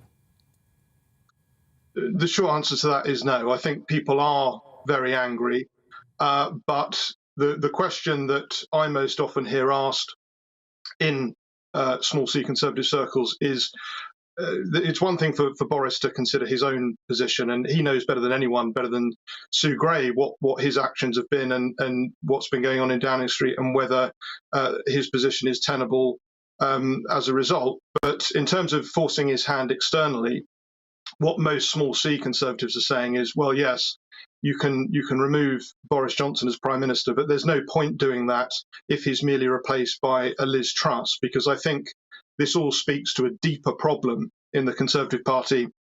We've had now... Oh. Now, has Ben completely gone away there? Because he was very interesting. Has he completely gone away? Oh, what a shame. It was an interesting point he was making about who would succeed Boris Johnson if he was to stand down. And at the moment, it looks very much like we would need somebody to be an international statesman on the global stage when we're facing the threat of, people are dubbing it, World War III. Would Liz Truss be the right person to deter Vladimir Putin? Let's find out. He joins us again. Ben, you were just making the point about no point replacing Boris Johnson if it was just to be with a Liz Truss, who I'm assuming you're thinking doesn't have the standing that you would require, or the cut-through factor. Well, no, I think it's more that she's not a genuine conservative, and what brought down Cameron and May was essentially that they presented themselves as being the saviour of conservatism. You know, many people remember the headlines about Theresa May, the new Iron Lady, and that sort of thing, dubbing herself the next Thatcher, and Boris has kind of done the same thing with Winston Churchill. But then a few years later, they're exposed to be just another continuation of the Blairite metropolitan liberal way of doing things. And I think certainly Brexit was a signal that people wanted to see things done very differently. And if you look at where, you know, in latest polls, if you look at where those 2019 votes are disappearing to, most of them are not actually disappearing to the Labour Party. They're disappearing back to none of the above. We're not going to vote for any party anymore. And those are the people that voted Brexit, that hadn't voted for a very long time. They backed Boris in 2019 because they thought Boris was a different colour of politician, someone that was actually going to deliver real change. And I think, as I say, the biggest element of dissatisfaction is not the parties, it's that he hasn't delivered on that mandate. And so there's no point just changing the leader of the Conservative Party to someone else who's another phony Conservative. I think the Conservative Party needs to undergo a major reform agenda to reconnect it with a genuine base. Because, again, what happened to Cameron and May was when they got into a crisis, they were attacked from both the left and the right because they didn't have a base. And that same thing is now happening to Boris Johnson. You know, David Davis, very much a Brexiteer, very much on the right of the Conservative Party, as is Andrew Bridgen. And they've been the biggest critics, really, of Boris from within his own party. And so if the Conservative Party, I think, is going to win the next election, it needs a leader that has a real base behind it, has a real energy. Do you have a name in mind there? Well, that's the problem, I think, with you know, to be quite honest with you, I think there are a lot of people who want Boris gone, but they don't have a name in mind, or there isn't a plausible name in mind, and that's why I think he's managed to cling on until now. I mean, there are a number of people that I think would fulfill that criteria, but the process is very undemocratic in the sense that what usually happens is members of Parliament whittle it down to a final two, and then the members get to decide just on two candidates. Put you under some pressure. If you had to pick one name, though, go for it right now. Who would you choose if it wasn't Boris? I would go for Graham Brady. Because I think he offers a completely different thing to Boris. He offers stability. I think he's trusted in the parliamentary party and in the membership. And I think if he pitched himself as a reform agenda candidate, someone that's going to democratise the Conservative Party in time for the next election, put it back in touch with a base and a movement, and is a sort of gold standard Conservative, if you like. People know what he's all about and what he's going to do when he's in office. That's who I would go for. OK, got to leave it there, Ben. Absolutely fascinating listening to you. Whether anybody in the general world will even have a clue who Graham Brady is. I mean, obviously, we all know who you're talking about there, but does he have that cut through that Boris Johnson had? Ben, really appreciate it. That's Ben Harris-Quinney. He is the chairman of the Bow Group, the oldest Conservative think tank. So some good stuff there. Gold standard Conservatives and phony Conservatives. Yeah, interesting language from them. Look, stay with us. After the break, we're talking about the story that, quite frankly, any other day would be our lead. And this is, of course, a situation on the Russia-Ukraine border. We're talking to Tory MP and Colonel Bob Stewart about the tensions there. First of all, though, here's your forecast. Good morning. Grey is again the colour for most today. Lots of cloud around, but not much rain. Feeling quite cold out there as well. Temperatures really struggling, certainly across England and Wales. High pressure continues to dominate. One is drifting away. Another one is waiting in the wings. But we do have some weather fronts drifting southwards in between. And we will see a bit of rain across the Western Isles and the Highlands of Scotland today. Maybe a few showers across the Northern Isles too. But elsewhere, it is dry, but a lot of cloud trapped under that high pressure. So it is fairly glum. We should see some breaks in the cloud across Aberdeenshire, parts of North East England, also seeing a bit of blue sky at times. But as I say, for most, it's going to be grey. And feeling cold out there as well. Temperatures really struggling to get much above 2 or 3 degrees. 3 the high in Norwich, 4 in Manchester. But double figures in Aberdeenshire. If we see a bit of sunshine, we could reach 10 or 11 here. We will see a bit more of that rain just trickling south across northern Scotland this evening and maybe into the central belt. but bar a bit of drizzle, that's about it really. And elsewhere it does stay dry and cloudy. The main exception again across the far north of Scotland, where there will be a few showers across Shetland and a fairly brisk wind. Temperatures again mostly holding up just a touch above freezing thanks to that cloud, but still it's going to feel cold on Wednesday morning because not going to be much brightness, a lot of cloud, a bit more brightness maybe coming through by Wednesday afternoon, a few more holes in the cloud here and there. And then later on in the day, the wind's really picking up in the northwest, and we'll see heavier rain coming into the Western Isles and the Highlands of Scotland, accompanied by those strengthening winds. That's where we'll see the top temperatures. So 9, 10 in Shetland, further south, only 6s and 7s, but a little warmer on Wednesday compared to Tuesday. But that low swinging across northern Scotland, well, that could bring some very strong winds across northern Scotland on Wednesday night and Thursday morning before high pressure moves back in to bring most of us dry weather returning to end the week.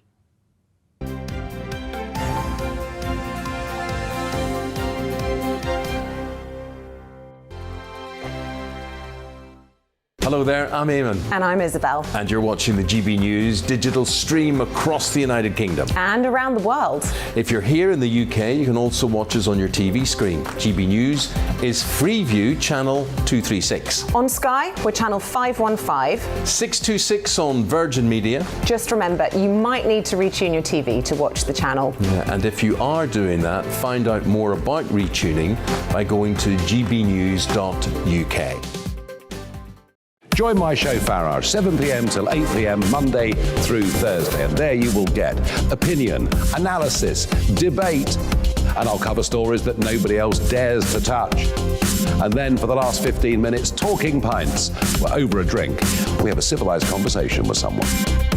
We very often disagree, but we do it in a grown-up way. Come and join me on Farage.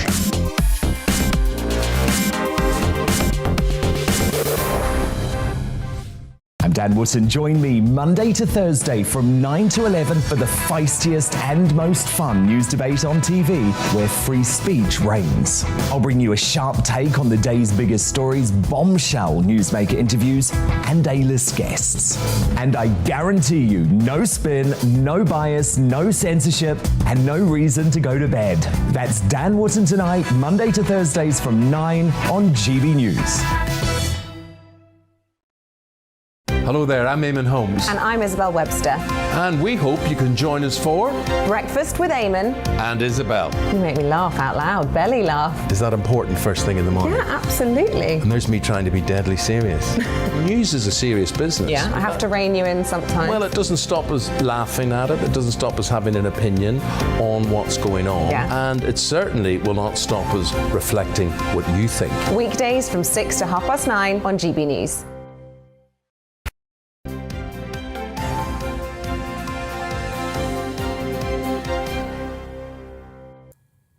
Welcome back. It's 7:26 on Breakfast on GB News. We're live on your TV and radio this morning, and we are talking about Ukraine next. NATO leaders agreed last night on unprecedented sanctions against Russia if they invade. Delighted to welcome into the studio the Conservative MP for Beckenham.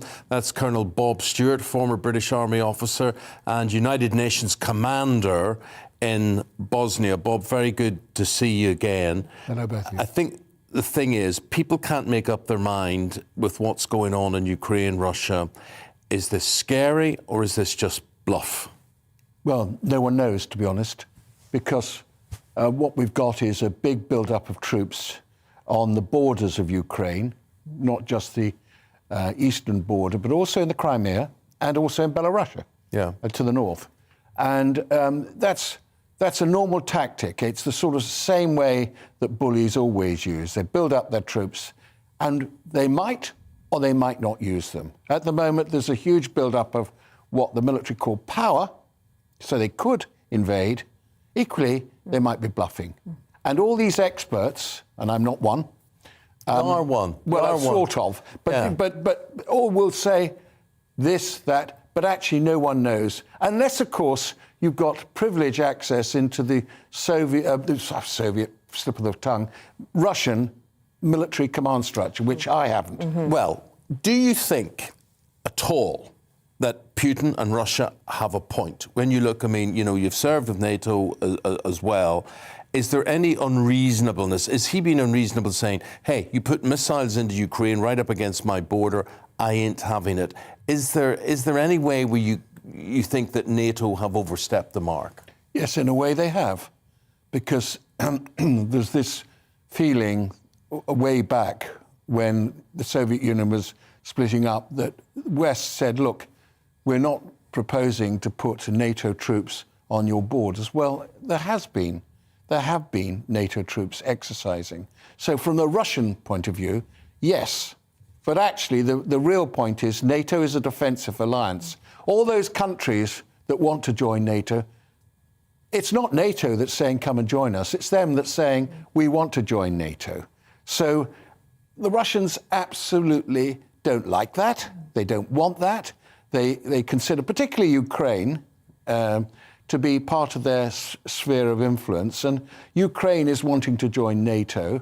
They've got the Russians, quite rightly, in a way, from their point of view, and I'm trying to look at them from their point of view, are saying, we've got our Black Sea Fleet in the Crimea. Yeah. And you're suggesting that we give that up. Yeah, give access to that up, yeah. You know, and the answer is, well, they won't. So the Crimea's gone, it's gone forever. And what they're arguing about is what's happening in eastern Ukraine, where a lot of people speak Russian.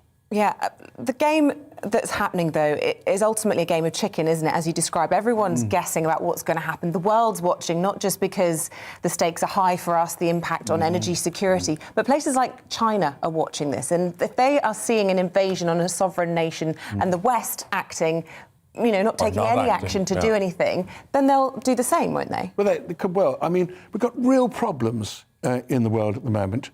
Firstly, we've got Ukraine. Then we've got Bosnia threatening to split within 4 months with Republika Srpska. And then we've got Taiwan in the Far East being hugely threatened by China. Those are three possible World War points of conflict. Let me ask you this, and you have to be split on this as a Conservative MP as well. Is that what should be on the front pages of our newspapers, or is it birthday parties that should be on the front pages? I don't give a damn about birthday parties. I think it was wrong. It was damn stupid. Yeah. I mean, the people in Number 10 must have been mad and silly, and they're out of line. The Prime Minister's apologised, but, you know, it was just totally wrong, and it irritates the hell out of me because I get it downstream, as all Conservative politicians and all our councillors and all the people that work for the Conservative Party are getting hell for this. But actually, you're right. What we should be worried about is the economy, recovering from coronavirus, and actually what's happening internationally, the three crises that are big. And we actually should be looking at those and worried about these, because right now, in Europe, the European Union wouldn't be able to speak with one voice at all. So that's it. They're negated. The Americans are actually concentrating on what's happening in the Pacific and actually saying, look, Europe, sort out your own problems. And that's Ukraine and Bosnia. The only country that could actually have quite a solid and decent voice internationally on this is the UK. And we should be thinking of that because the UK has got actually credibility abroad. Has it got credibility with Boris Johnson? Well, I'm not going to comment on that because Boris Johnson, I'm loyal, okay. I can tell you I've certainly not put a letter in, you know, if you're actually asking that. And actually, I believe that right now we shouldn't be starting to argue who actually is our Prime Minister at this time. But I noticed of the issues that you listed there, the Ukraine situation was third. Right? It wasn't, you don't see this as, obviously, headlines here, NATO jets ready to scramble and whatever. You just don't see this inflaming over the next week or so then, do you? Well, I don't know. Yeah. I don't know. But the point is, NATO jets ready to scramble to what? To Article 5 protected countries. Remember, Ukraine is not a member of NATO. If the Russians were to invade, and they know this full well, NATO would do nothing because they're not protected. Ukraine is not a part of NATO. Countries around it are. So these NATO jets ready to scramble will go to those countries to protect the sovereign territory of NATO. It's all a big game. Yeah. I mean, it's It is fascinating. of course it's a game. Yeah. It is I mean, I bet you that the Russian president doesn't know whether he's going to invade or whether he's not. What he will be doing is what all politicians do, waiting to see what the situation is first. and that's the But situation. the impact on the economy around the world as well. We haven't even touched on that. But yesterday, the FTSE lost £53 billion in one of the worst days since the pandemic hit in March 2020. Everybody's nervous about what's going to happen in the next few weeks. Yes, and can I just point out one thing? The Russians should be pretty nervous because if they were to invade, all their financial institutions and a lot of their economy will be frozen and they could be bankrupted. So they've got to put that into the pipe and smoke it, as well as the fact that the Russian people are being fed a diatribe of the West is trying to threaten us when actually there's no counter view. We have got to somehow get the fact that NATO is not threatening Russia through to the Russian people, because I bet you the vast majority of them think that NATO is threatening Mother Russia. Yeah. Colonel Bob, always fascinating talking to you. Bob Stewart is a Conservative MP for Beckenham. Thank you very much indeed. Fascinating. And you know, the one thing I took away, I think travel is an amazing thing. It broadens the mind. And I've been lucky enough to film over a lot of Russia. And particularly in Moscow, all they want to be is like the West. They want to buy Jaguar cars, Range Rovers. They want to wear Gucci. They want to have fashion stores. I want to do that too. You want to do that too. but I think sometimes we think, you know, these people have three heads and whatever. And really all they want is the same sort of standard of living as we have. And as you say, we don't see two sides of the story often enough. Bob, got to leave it there. Thank you very much. OK, stay with us after the break. We're going to be taking a look at today's front pages. Michael Portillo will be back in the studio and he'll be joined by Nikki Hodgson.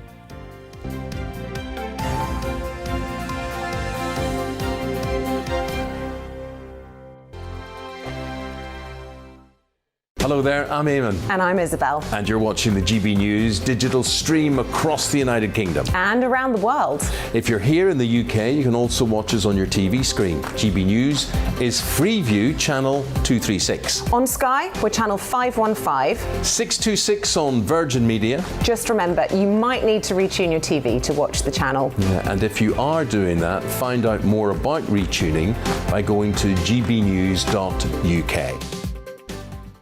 Join my show Farage, 7 p.m. till 8 p.m. Monday through Thursday. And there you will get opinion, analysis, debate, and I'll cover stories that nobody else dares to touch.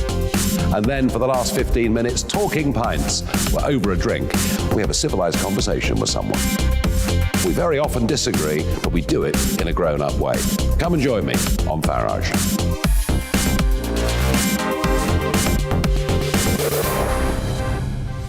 I'm Dan Wootton. Join me Monday to Thursday from 9 to 11 for the feistiest and most fun news debate on TV, where free speech reigns. I'll bring you a sharp take on the day's biggest stories, bombshell newsmaker interviews, and A-list guests.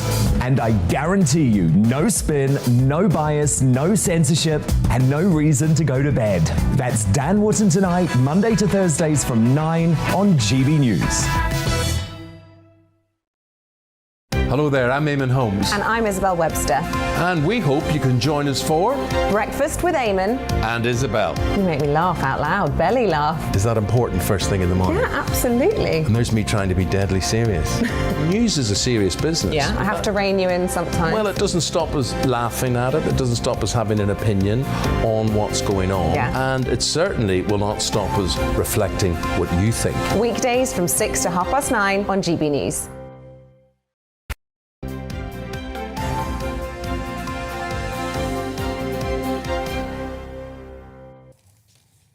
Welcome back, Eamonn and Isabel at breakfast here on GB News. Front pages stack up like this morning. No, it's not. They're not stacking up like that, is it? Right. Sorry, the system's not working today, so we're not going through the front pages of the papers. Let's talk about the papers. So I'm working blind here. Michael Bertilla, former Chief Secretary of the Treasury, former Defence Secretary as well. Nikki Hodgson, author and broadcaster. And we're going to, Michael, Lord Agnew yesterday. I mean, as resignations go, I mean, it was great drama in the House of Lords, wasn't it? It was great drama because it's virtually unprecedented for a minister who's been called to the House, in this case the House of Lords, to respond to a point that's been raised, uses the occasion to denounce his government's own policy and march out of the chamber saying goodbye to applause. So a number of things there unprecedented. Applause is unprecedented in the House of Lords. So what was it all about? Fraud. People swindling. Fraud. So the government has given about 47 billion in loans to businesses that were affected by COVID. OK, very good scheme, very helpful. Unfortunately, this money was given out to a lot of fraudulent claimants. Now, for example, Lord Agnew, Theodore Agnew, his name is, says that it was given, for example, to 1,000 companies that did not even exist when COVID struck. How is this possible? What you do is... How is that possible? You go to Companies House and you buy up a company that's been in existence for some period. It's a shell company. You buy it up. You go to the civil servants, you say, this has been trading for 5 years, we want our £50,000. They give you £50,000. Lord Agnew says that they didn't even employ people who knew anything about fraud. Lord Agnew actually has spent much of his life detecting fraud. He says you smell fraud. But unfortunately, the government didn't employ anyone with a sense of smell for fraud. But it was all about pleasing people, wasn't it? About making the economy seem that it was working. That, yeah, but this is not a good enough excuse. You remember that the government was spending £1,000 a day on a single consultant to do track and trace, which cost 39 billion, which achieved absolutely nothing. They don't seem to spend any money at all on getting in consultants who knew anything about fraud. So one estimate is that 5 billion has gone in fraud. And to put that in context, that's a penny on income tax is 5 billion. And I think we'll be lucky if it is only 5 billion that has gone in fraud. There was a case the other day in court where the judge said, I demand an explanation of this. A loan had been given to a guy who had 48 previous convictions. The judge was busy sending him down, but he'd got a loan from the government. Agnew said in the House of Lords that the government's attitude, remember this is a man who at the time that he was speaking was a minister, had been characterised by indolence, ignorance and arrogance. And I'm afraid I think this is true. We have a largely dysfunctional state these days, Eamonn. They're just incapable of doing even basic things. And Agnew had had enough, and he walked. Literally walked. Do we have the clip of him walking? Do we have it? We don't have it, right? But anyway, it is great. It is great drama. When you hear, as a taxpayer, and you hear how easy all that was, it just beggars belief, doesn't it? That there are people who just exist, opportunists who understand how business works. And, you know, we talk about people fiddling their unemployment benefit or their child benefit or whatever it happens to be on some small scale. And look what was going on here. Yeah, absolutely. I mean, it was always going to happen. There's always going to be some fraud in the time of chaos, actually. But the point is, it was up to the government to have those balances and checks and to be rigorous and to think it mattered and to think that people would care about people playing the system or not. So, but who takes the rap for this? I mean, he's exposed it. Will anybody be held accountable? No, because that is the main rule of government. That is why these things happen. So, of course, there's a permanent secretary in the Treasury. His name is Tom Scholar. You might think that he would be held accountable for this, but that will not happen. I mean, I don't think he was even named by Lord Agnew. No one will name him. Nothing will happen. And by the way, you know, all the people who are going to be fired over Partygate, nothing will happen to them. They'll go to other comfortable billets somewhere else in the civil service. Nikki, you've gone into the Daily Telegraph. This is the guy who ran the whole Playboy empire, Hugh Hefner. And I must admit, this story makes sense because you always look at the old goat and you think, how did he have these beautiful women around him? What was that all about? And they believe they've got the answer here. Yeah, so obviously, you know, Hugh Hefner's been dead a number of years now, and while he was alive, he always touted the line that he was a champion of women's rights and that he fully believed in women's capacity to engage in pleasurable sex and that they should be allowed to do that. And that was always, you know, he had all his naysayers, lots of feminist campaigners, lots of people over the years saying he's sexist, he uses women, he keeps them in this house like their chattel. And then they would always come and do these documentaries and say, no, we love it, it's our choice, all this kind of thing. But what's coming out now, you know, notably a few years after his death, where kind of like the deck's clear in that sense, is a lot of people saying, actually, allegations, we should say, that we were drugged, we were forced to have sex against our will. There was this horrible thing called pig night, where celebrities came to have sex with so-called unattractive women in the house, and this was kind of a known thing. And yeah, I mean, it's just kind of, it's sort of shocking, but at the same time, almost not surprising. Was it that he was just hiding in plain sight? There were so many rumours that swirled around during his lifetime, and yet he, you know, the Playboy PR machine managed to back them off. Yeah. And as I say, there are allegations at the moment. His son has defended him and, you know, and said this is all rubbish and this is never what happened. But I just find it very fascinating that, you know, there are so many people that have come up with the woodwork to say this now. Yeah. Michael, we stay with the Telegraph. British plan to save Afghan allies stalls, and it is in chaos. This is another word that seems to be used in the Johnson government quite regularly, because those who helped save the lives of British soldiers feel abandoned as they are now hunted by the Taliban. You know, we knew this was going to happen. Well, yes, but I feel so weary about it. So these people are from a unit called DO11. They were trained by GCHQ to listen into conversations of the Taliban. So presumably they're linguistic experts and intelligence experts. They did not get out of Kabul in August. They're still there. They're in hiding. They're being threatened. The Taliban have said when they find them, they're going to wipe them out. And these people say that the efforts to get them out have been chaotic and that they have been let down and that they have been failed. They say that other countries have done better. I'm not entirely sure about that, because I think the United States has failed very badly as well. But I feel a terrible sense of shame when I read this story, that that it can be said that Britain let these people down is deeply, deeply shaming. And I just want to remind you that while all this was going on, you'll find a theme in my remarks here. While all this was going on, the head of the Foreign Office, Sir Philip Barton, was on holiday in France and chose not to interrupt his holiday. We all knew when the British withdrawal was coming, but he chose to be on holiday. And civil servants, who of course were working from home, were not asked to come in and work weekends. The guys who were out there, I believe they had one computer between 8 of them, and they were trying to process these people. A really disgraceful episode in British history. Nikki, if you just give me a short bit on the animal sentience bill to be debated today in the House. What is this about? Yeah, it's a new animal welfare bill which will take into consideration the fact that many kinds of animals are now sentient, including octopi and crabs, and obviously dogs and cats. You know, people feel very strongly, one way or the other, about whether they think animals should be given certain rights. And the reason this is coming to pass is because a woman in Spain took care of a dog for a guy who disappeared for 2 years. And when he came back, he wanted the dog back. And she said, no, the dog has feelings and is attached to me now. And she's won custody of the dog. So it's kind of like a landmark case, which is going to have a knock-on effect in the rest of Europe. And obviously, you know, caused debate here about it. And your view? I'm absolutely pro it. I have a wonderful miniature dachshund who I'm absolutely obsessed with, and he's definitely sentient as far as I'm concerned. Okay. Very good, very good. Guys, for the moment, thank you very much indeed. Michael and Nikki will be back in an hour's time. Let's get more on the Ukraine situation. We'll go to Isabel for that. Thank you, Eamonn. Yes, a virtual meeting between European and US leaders took place yesterday, where they discussed joint efforts to deter further Russian aggression. Measures, including an unprecedented package of sanctions, were agreed upon.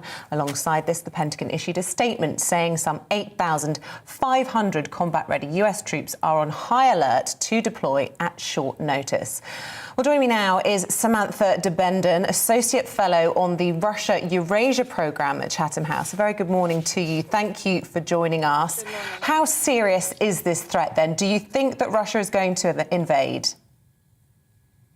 Well, it certainly looks as though Russia wants us to think it's going to invade. At this point, it's really hard to tell what Russia's intentions really are. one thing that has been very clear over the past few weeks is that Russia is using it as one big, I would call, disinformation exercise. And in order to understand why I'm saying that, I'd like to go back a little bit to the beginning of this crisis, when Russia published a so-called treaty between the United States and Russia on European security. And when you publish a treaty, that normally happens after you've had lots of negotiations and discussions. This was something that was just thrust upon NATO allies and the US in the disguise of a treaty. This itself was a form of disinformation. Secondly, all this is predicated upon the fact that Russia is saying Ukraine is about to join NATO. Now, Ukraine is not about to join NATO for the simple reason that for a country to join the alliance, it has to be free of any territorial dispute. Russia has created the circumstances which make Ukraine's accession to NATO impossible. Putin knows that, the alliance knows that, Ukraine also sadly knows that. So if we think that he has fabricated a crisis in a way, amassed troops on the border, the likelihood that he could continue in this fabricated crisis and invade is actually quite high. The question, of course, is what would an invasion mean? Is it going to take Kiev? Personally, I think that's a little bit alarmist on the part of our Prime Minister.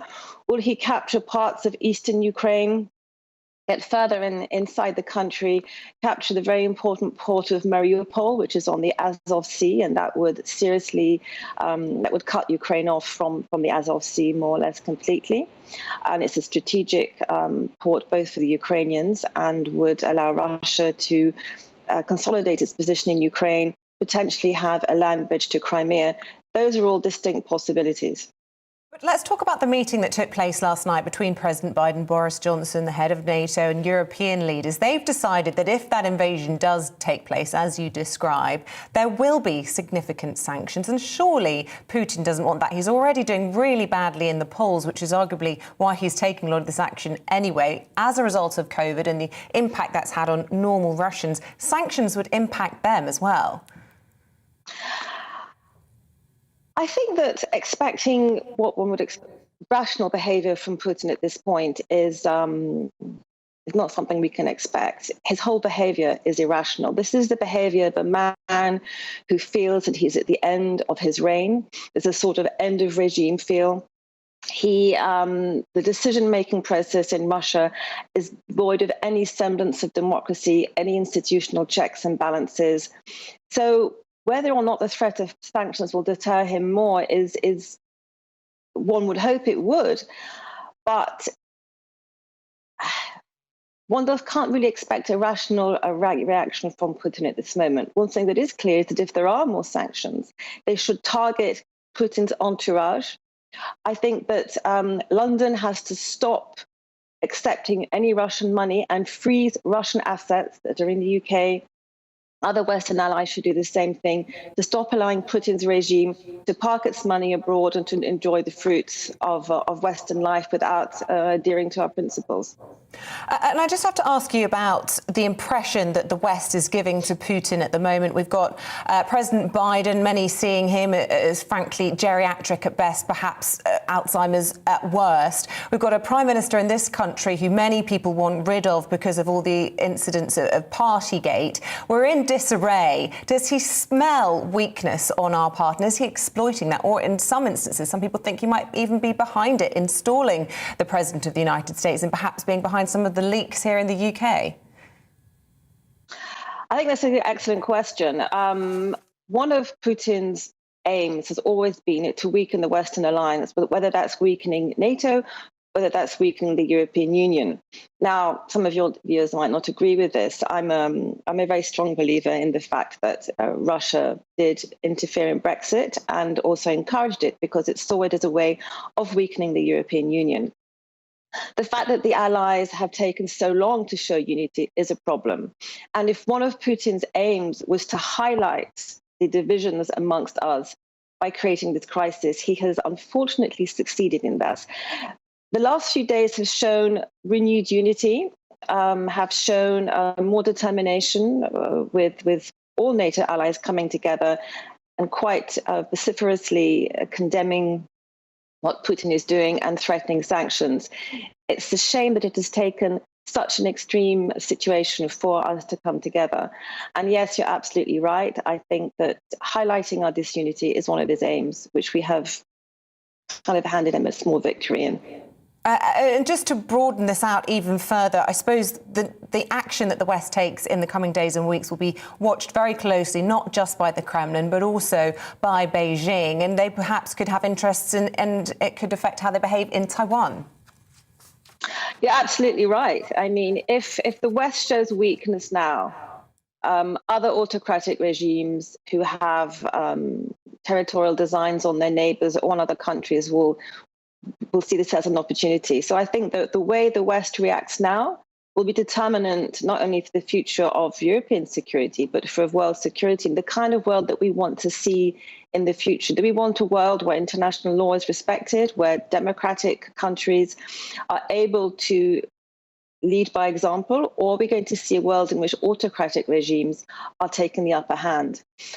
This is very much a world in which we would need a Churchill figure. There are a lot of Chamberlains around. I can't really see many Churchills right now.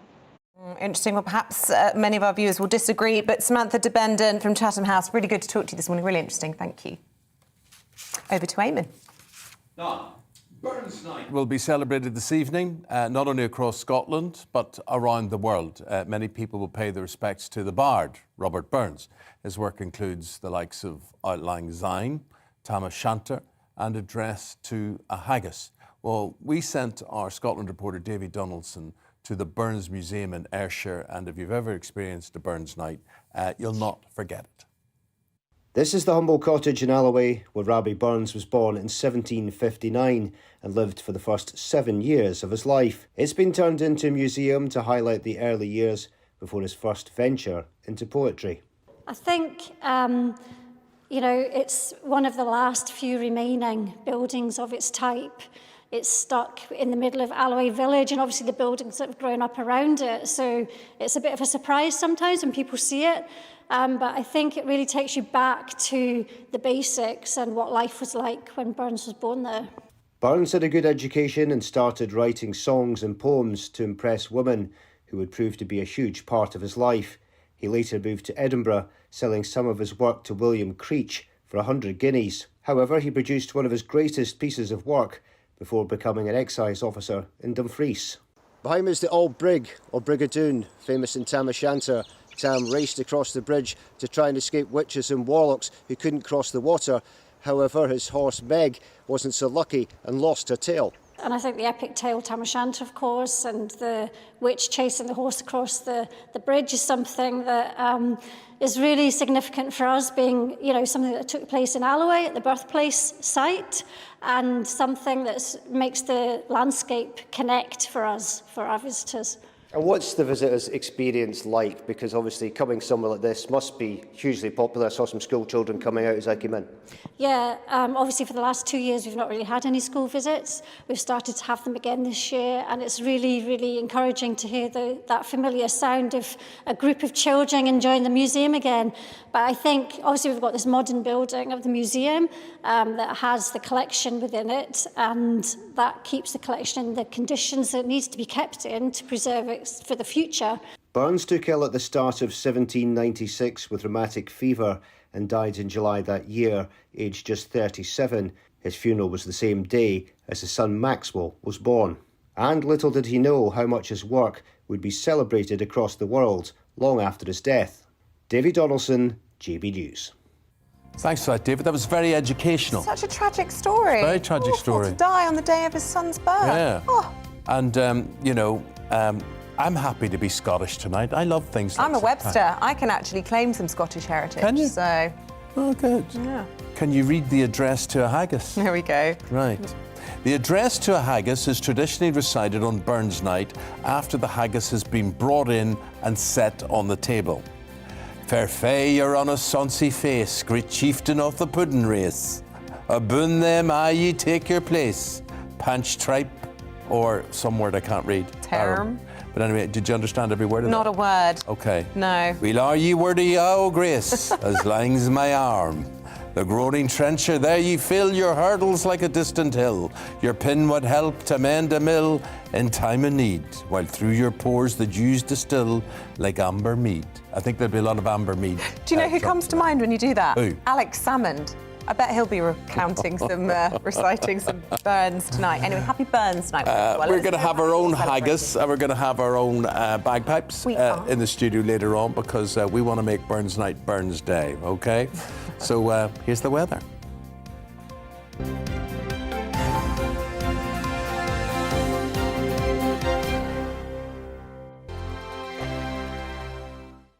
Hello there, I'm Eamonn. And I'm Isabel. And you're watching the GB News digital stream across the United Kingdom. And around the world. If you're here in the UK, you can also watch us on your TV screen. GB News is Freeview channel 236. On Sky, we're channel 515. 626 on Virgin Media. Just remember, you might need to retune your TV to watch the channel. Yeah, and if you are doing that, find out more about retuning by going to gbnews.uk. Join my show Farage, 7 p.m. till 8 p.m. Monday through Thursday. And there you will get opinion, analysis, debate, and I'll cover stories that nobody else dares to touch. And then for the last 15 minutes, talking pints. We're over a drink. We have a civilized conversation with someone. We very often disagree, but we do it in a grown-up way. Come and join me on Farage.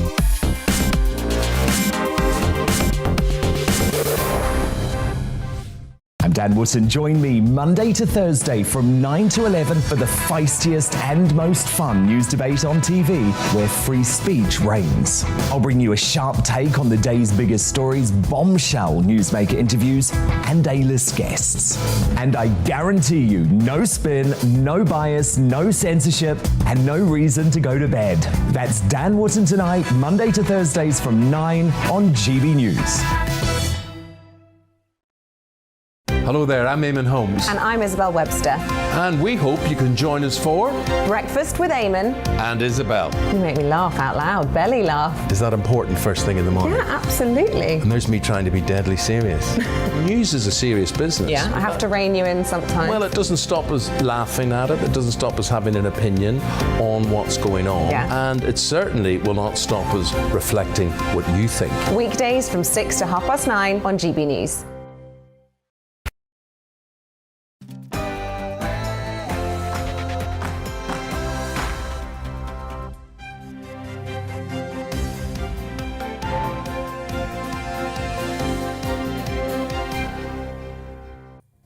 A very good morning to you. It has just turned 8 o'clock. It's Tuesday, the 25th of January. You're watching Breakfast on GB News with Eamonn and Isabel. And a very good morning to you as well, Isabel. Thank you. Very nice to see you on. So there's a Burns night. Is there a Burns day as well? Well, Burns night, it spreads for 24 hours. Okay.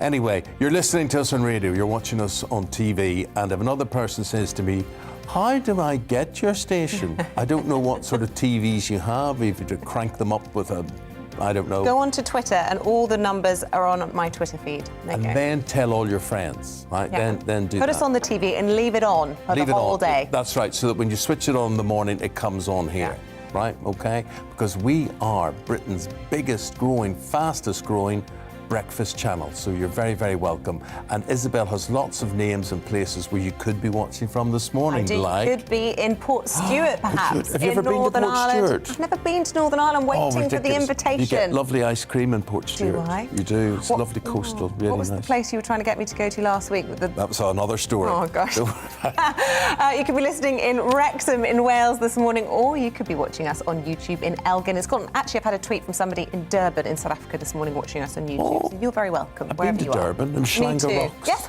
I've stayed there. Stop. I have. Not even at the same time. Schlanger Rocks. Loved Yeah. it there. Oh, beautiful hotel. Very, very nice. Right, our top story this morning. Boris Johnson is under renewed pressure after Downing Street admitted staff gathered inside Number 10 during the first COVID lockdown in June 2020 to mark his birthday. We'll be speaking to our political correspondent Tom Harwood to find out how significant this is. Also this morning, testing to be scrapped for fully vaccinated passengers entering the UK as the government declares Britain open for business. And Stephanie Tetchy will be here for a full roundup of today's showbiz news. You can join in any of our discussions Tell us about being Scottish. Tell us about Burns Night. Tell us about what else? Bagpipes, Tell us about birthday cakes. Are you frightened Ukraine. about the war in Ukraine? Milk running out. Milk running out. That's very important. Farmers not being paid a fair price for their milk, and you'll miss it when it's gone. Yeah. GB Views at GB News, because if it matters to you, it matters to us. So you can tweet us at GB News as well. Very good to have you on board.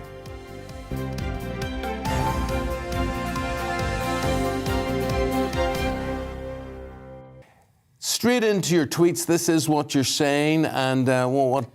Well, yesterday we asked everybody's thoughts at home about Boris Johnson and the birthday bash during the first COVID wave. I have to say, lots of people just not interested in this story. Carol saying more things to worry about, like Russia invading Ukraine. Paul says, like nurses, the government had to work through lockdown. Nurses danced on TikTok. The government did what they did. People don't care, and those who say they do are lying. Well, with the pressure and decisions he had to make to try and keep us safe, he could have had a party every night, as far as I'm concerned. You see, I just feel like I have to speak up for those who lost loved ones or weren't able to be with loved ones during lockdown. And, you know, this was a man who just days before, from Downing Street, urged people to exercise restraint and to stay following the rules, because it really mattered at that point. We didn't know what we were dealing with. Let's bring in Tom Harwood, our political correspondent. He's outside number 10 Downing Street this morning. Look, lots of people not outraged at all by this. Is this going to do enough to send in some letters to the 1922 committee, do you think? Could there be a vote of no confidence off the back of it? Well, I think the expectation is that we won't see a flood of letters until the publication of Sue Gray's report, which could be just a matter of days away. The expectation is it will report this week, potentially towards the end of this week, but it has to be be delivered with enough time, enough parliamentary time for the Prime Minister to respond. We're looking at potentially Thursday for that publication date, so potentially that could be the watershed moment where Conservative MPs really need to make a decision as to whether they submit their letters or not. Up until now, we've seen a bit of a trickle. We saw one more letter go in over the weekend, although last Wednesday, one Member of Parliament, Jonathan Gullis, alleged that some people had taken their letters out after the defection of Christian Wakeford. That seemed to have a unifying effect amongst the Parliamentary Conservative Party, people rallying behind the leader, realising that the Conservative Party tearing itself apart over wine, cheese and now M&S cake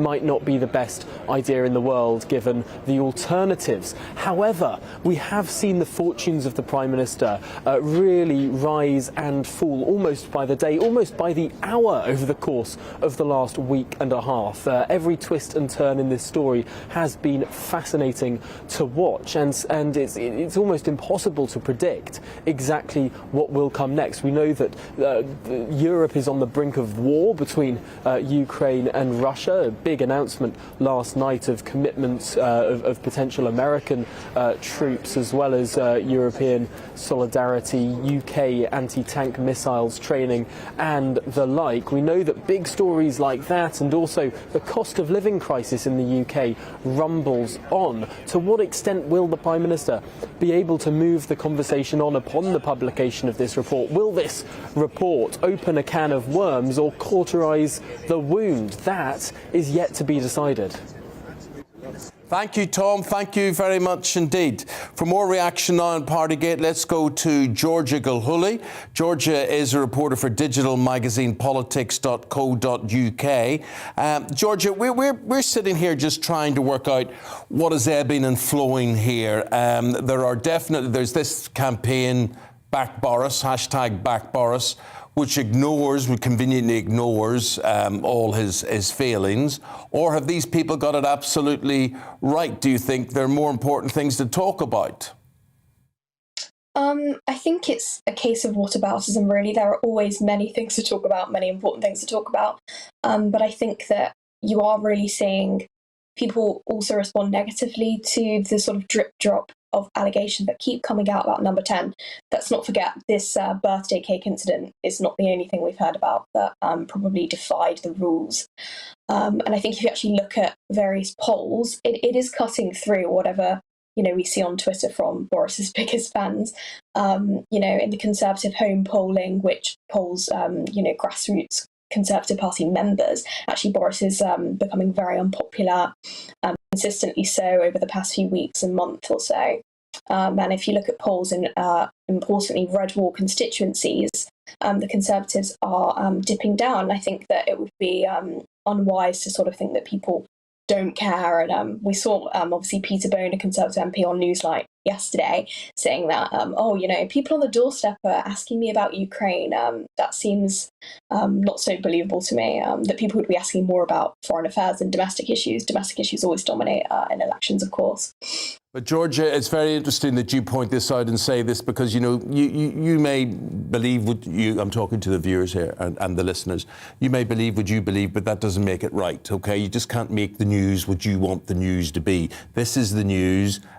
He was telling everybody what to do. He didn't do it himself. He's the man who runs the country. He is the Prime Minister. Where is his leadership? Where is his stature? Integrity. All these things. Now, listen, this is not us. I couldn't care less. I don't vote for anybody, so I don't really care less. But I do think I can see wrong. I can see... is this the man you want to lead us into war if we went to war with Russia, whatever? Chaos is a word, Georgia, that seems to surround him in everything. The way he dresses to jog, the way his office is, the way he seems to make decisions. He seems to be just... Private life. His hair style. Sorry, am I the only one that just sees chaos? I think that's probably one of the best words to describe Boris. I mean, he seems sort of... he's one of these people, one of these characters who sort of blustered through things, and I think he's sort of he has this sort of cheeky, chappy, Jack the Lad image, which sort of allows him to pull through. And I think that, as Isabel was saying, we've seen this in his personal life. Obviously, he sort of had a lot of different personal issues and affairs, and that he was fired from the shadow cabinet back in the noughties due to lying about an affair. I think he just has this sort of attitude that allows him to pull through, and maybe the consequences of his actions are eventually going to catch up to him soon, because this attitude really it can get you through, it can get you votes, but it's not necessarily what makes an integrity-filled leader or someone who's the best person to lead the country, unfortunately. I suppose it seems, though, he has a lot of enemies, and the question is whether or not the Conservatives are going to eat themselves, if you like. All this blue on blue isn't doing anyone any favours, and there isn't an obvious person to take over from him, is there? And there's a big problem for the Conservatives. Look, we have to leave it there. Georgia, really good to get your thoughts this morning. Thank you very much. These are the headlines you're waking up to on this Tuesday morning. Russia's been warned it will be hit with an unprecedented package of sanctions if it invades Ukraine. It follows a virtual meeting between NATO and world leaders, including Boris Johnson and Joe Biden last night. Downing Street says diplomatic discussions are still the first priority. A man has been arrested on suspicion of murder after allegedly driving into an attacker who had fatally stabbed a woman in West London. The 26-year-old was apparently trying to stop the attack. The woman, who'd been stabbed multiple times, died of her injuries outside the school. A Conservative minister who quit in what's been described as one of the most dramatic moments ever seen claims fraud is rampant in the government. Lord Agnew of Alton resigned over what he called the party's schoolboy handling of COVID business loans. I sadly decided to tender my resignation as a minister across the Treasury and Cabinet Office with immediate effect. I would be grateful if my noble lord would pass this letter on to the Prime Minister at his earliest convenience. I hope that as a virtually unknown minister beyond this place, giving up my career might prompt others more important than me to get behind this and sort it out. Thank you and goodbye. It's brilliant. It certainly was dramatic. Meanwhile, you're looking there at the former Brexit chief, Lord Frost, who's joined a growing number of senior Conservatives calling for the planned national insurance hike to be axed. Yeah, with the cost of living set to increase, he's told the Daily Mail the £12 billion increase in April is not necessary or justified. Here's something I've never understood. Ground rents, right? Ground rents are set to be abolished for most new long residential leaseholds in England and Wales. The leasehold reform bills passed through both houses of Parliament now, and the Communities Minister Eddie Hughes has said it will make a real difference to thousands of people. NHS dental patients in England will soon be able to get an appointment during the weekend and into the night. More than 350,000 additional appointments will be made available over the coming months to tackle the backlog caused by the pandemic and those horrible stories of people extracting their own teeth or filling their own teeth or whatever. At the University of Oxford, they are looking for 6,000 patients to trial a new COVID antiviral drug. It's called Molnupiravir, and it's being tested on people aged 50 and over and those with underlying health conditions because they, of course, are at higher risk of the virus. Head teachers want the topics covered in this year's exams to be released as soon as possible. The NAHT union says it will help lecturers plan ahead. Students will finally sit GCSEs and A-levels this year after having teacher-assessed grades for the past 2 years. We've already done that story, basically. It's funny we're the only people that notice this, isn't it? We sit here, we get hundreds of people around us and no one realises we've just read that story. There it is, so we can drop those pictures. We've done all that, right? We can now move on to Ukraine, NATO, what's going on there, because NATO leaders agreed last night on unprecedented something. I feel we've done this story as well, have we? Let's just go back to us, right? Well, we are. We're going to do a replay of an interview we did earlier with the Conservative MP and former Army Colonel Bob Stewart. He was giving Bob us Stewart's very his good. views on He's what's very happening. direct. He's very, he just says it as he is. He's a Conservative MP as well, and he served under NATO. And this is his perspective on what is going on because, we have headlines here, as you will see, NATO jets ready to scramble. So how close to war does he think we really are? We've got is a big build-up of troops on the borders of Ukraine, not just the eastern border, but also in the Crimea and also in Belarus, to the north. And that's a normal tactic. It's the sort of same way that bullies always use. They build up their troops and they might or they might not use them. At the moment, there's a huge build-up of what the military call power, so they could invade. Equally, they might be bluffing. And all these experts, and I'm not one. You are one. Well, sort of. But all will say this, that, but actually no one knows. Unless, of course, you've got privileged access into the Soviet, slip of the tongue, Russian military command structure, which I haven't. Well, do you think at all that Putin and Russia have a point? When you look, you've served with NATO as well. Is there any unreasonableness? Is he being unreasonable saying, hey, you put missiles into Ukraine right up against my border, I ain't having it? Is there any way where you think that NATO have overstepped the mark? Yes, in a way they have. Because there's this feeling way back when the Soviet Union was splitting up that West said, look, we're not proposing to put NATO troops on your borders. Well, there have been NATO troops exercising. So from the Russian point of view, yes.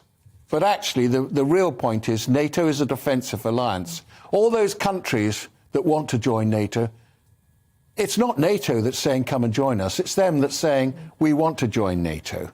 So the Russians absolutely don't like that. They don't want that. They consider, particularly Ukraine, to be part of their sphere of influence. And Ukraine is wanting to join NATO. They've got the Russians, quite rightly, in a way, from their point of view, and I'm trying to look at them from their point of view, are saying, we've got our Black Sea Fleet in the Crimea. And you're suggesting that we give that up. Yeah, give access to that up, And the answer is, well, they won't. So the Crimea's gone, it's gone forever. And what they're arguing about is what's happening in eastern Ukraine, where a lot of people speak Russian. The MP, Colonel Bob Stewart, speaking to us a little bit earlier on there. Now, COVID testing for fully vaccinated travellers arriving in England and Scotland have been scrapped. The changes happen on the 11th of February, just in time for the half-term break. Well, let's go to Lisa Francesca Nand. She's host of the Big Travel podcast and, she's clocked in a few miles herself around the world. Does this mean you're back in business? You know what? I think it's the thing that travel agents, people who want to travel, everyone has been waiting for. The restrictions have just been too prohibitively expensive, too difficult, too confusing. Even me as a regular traveller have found them confusing and difficult. So I'm really hoping that this is what we've been waiting for the sake of the economy and all the businesses and jobs that are reliant on travel, and also just for people's mental health. You know, there's absolutely nothing wrong in wanting a holiday, and hopefully now consumers will have the confidence to book and go ahead. Is this good for the British tourist industry? Because, of course, when lockdown hit, or at least international travel ceased, we saw everybody taking staycations, didn't we? I had a holiday to Devon. It cost me an arm and a leg, more than any foreign trip would have cost me. But that benefited the UK tourism industry. Well done, you. I did my thing. I did my thing. I needed my holiday. But, you know, will we be making up for that by people coming in from abroad? And will we all be jetting off abroad? Or how does this all pan out? This is a very good question, and that's something that I think is often neglected during the pandemic. We often think as travel as us going away out the country, and of course it is also people coming here. I think it's something around like £127 billion is usually generated from the tourism income in this direction. So yes, there's been a lot of people going on staycation, but I think we do really need those people coming into the country. We need it for, you know, everything: our airports, our taxi drivers, our tea rooms, our tiny little places in the middle of Stratford and Avon and all those touristy places. You know, we do need money coming into the country, and this is a very, very good point. You know, we often forget that actually travel is a two-way process, and we've been on the world stage for people to visit. You know, our theatres, like I said, our tea rooms, our castles, our history, London, Edinburgh, all of these places. You know, people want to visit, and hopefully this will. I think we were looking at it was about 30% of normal levels that came into the country last summer. We want it to be back to 100%. We want it to be more than that. We need these people. Do you believe, Lisa, that we influence other countries around the world? In other words, if they see us open for business, they'll follow suit? The question as to how other countries see us around the world is quite a difficult one. I think it all depends on opinions. Some of us have seen us as very, Boris Johnson's government, they've seen us as very gung-ho with our restrictions or lack of restrictions. I go to Spain quite a lot, and they're saying, well, why aren't you wearing masks in the streets? And it's like, well, we don't have to. I think the funny thing is, and this is like pre-Brexit as well, who would have known that each European country could actually make their own decisions about their borders, you know, and everyone's been doing something different. So I think that really does sway on how they see us. But restrictions are hopefully going to lighten in other countries as well. And on that point, if you are thinking of travelling, it's very, very important to travel to check what country you're going to, what restrictions are there too, because there's a lot of countries you do still have to test and even quarantine to go into. And I suppose there'll be a lot of people who it's going to take a while before their confidence fully comes back. I mean, we heard the caveat, didn't we, from the Transport Secretary yesterday, that he reserves the right to bring back red lists and, if need be, hotel quarantine and all the rest of it, should something happen, which will resonate with some people. I mean, I had a family member who's stuck in a quarantine hotel. He's not going to want to go through that again. No. He'll be really wanting to be sure that everything's gone and in the past before he books any more foreign travel.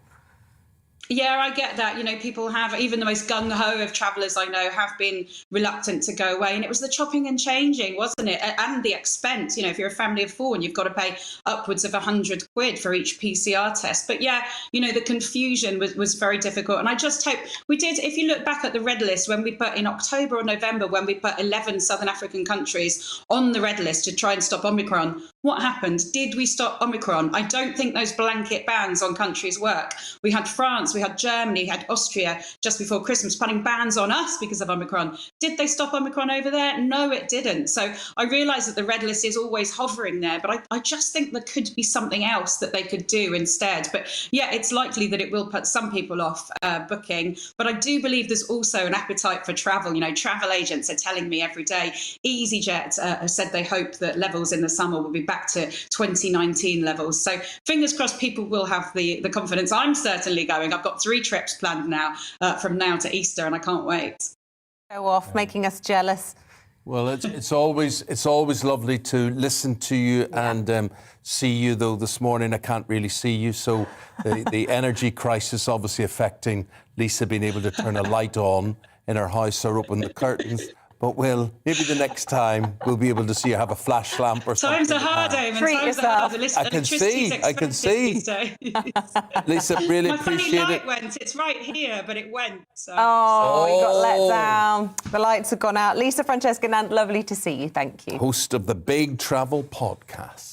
We've got some breaking news to bring you. We're hearing in the last few moments that Royal Mail have made some announcements about job losses. They're expecting to cut 700 management jobs. This is all part of a reorganisation plan that the company say will lower their profit outlook by around £70 million to £430 million for the year due to restructuring costs. See, that's interesting. How could you even have 700 managers to sack? Yeah, well, I suppose there's a lot of post offices around the country, aren't there? Well, it's sad. No, but that's Royal Mail. They don't do post offices. They just do your deliveries. Do they not run sorting offices and things? No, the post office does that. Did you not know a sorting office? It's not run by the Royal Mail? No, a sorting office, yes, you're right. A sorting office Yeah. will be run by Royal Mail, yes. She's going to kick me under the chair now. But the thing is, the reason they talk about management there, they expect nobody's going to be sympathetic. When you mention the word management, well, get rid of them. Get rid of those. But how do these companies exist? We just get more and more delivery companies and standards fall. And I really feel for people who have to do deliveries, whether they be work for the post office, the Royal Mail, or whoever they work for. The pressure they are under to deliver. I mean, it's not a life at all. Yeah, it's a very difficult job. Very, very sure. difficult. Very difficult. Respect to you guys. Yes. Also respect to farmers. We're going to talk about them today. Yeah, there's warnings of a milk shortage, would you believe? We'll be getting into that in just a moment. But first of all, here's your Tuesday forecast. Good morning. Grey is again the colour for most today. Lots of cloud around, but not much rain. Feeling quite cold out there as well. Temperatures really struggling, certainly across England and Wales. High pressure continues to dominate. One is drifting away, another one is waiting in the wings. But we do have some weather fronts drifting southwards in between, and we will see a bit of rain across the Western Isles and the Highlands of Scotland today, maybe a few showers across the Northern Isles too. But elsewhere it is dry, but a lot of cloud trapped under that high pressure, so it is fairly glum. We should see some breaks in the cloud across Aberdeenshire, parts of North East England, also seeing a bit of blue sky at times. But as I say, for most, it's going to be grey. And feeling cold out there as well. Temperatures really struggling to get much above 2 or 3 degrees. 3 the high in Norwich, 4 in Manchester. But double figures in Aberdeenshire. If we see a bit of sunshine, we could reach 10 or 11 here. We will see a bit more of that rain just trickling south across northern Scotland this evening, and maybe into the central belt, but bar a bit of drizzle. That's about it, really. And elsewhere, it does stay dry and cloudy. The main exception, again, across the far north of Scotland, where there will be a few showers across Shetland and a fairly brisk wind. Temperatures, again, mostly holding up just a touch above freezing thanks to that cloud, but still, it's going to feel cold on Wednesday morning because not going to be much brightness, a lot of cloud. A bit more brightness maybe coming through by Wednesday afternoon, a few more holes in the cloud here and there. And then later on in the day, the wind's really picking up in the northwest, and we'll see heavier rain coming into the Western Isles and the Highlands of Scotland, accompanied by those strengthening winds. That's where we'll see the top temperatures, so 9, 10 in Shetlands, further south, only 6s and 7s, but a little warmer on Wednesday compared to Tuesday. But that low swinging across northern Scotland, well, that could bring some very strong winds across northern Scotland on Wednesday night and Thursday morning before high pressure moves back in to bring most of us dry weather returning to end the week.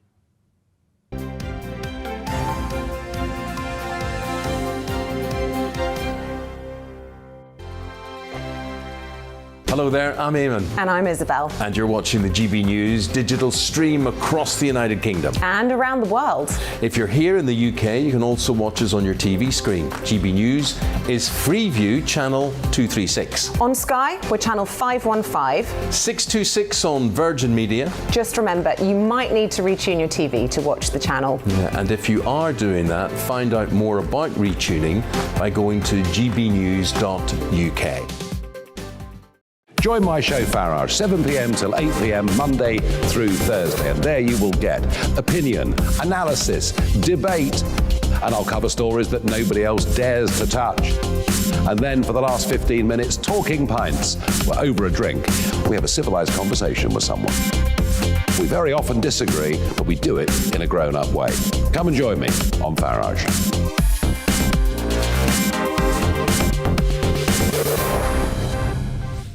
I'm Dan Wootton. Join me Monday to Thursday from 9 to 11 for the feistiest and most fun news debate on TV, where free speech reigns. I'll bring you a sharp take on the day's biggest stories, bombshell newsmaker interviews, and A-list guests.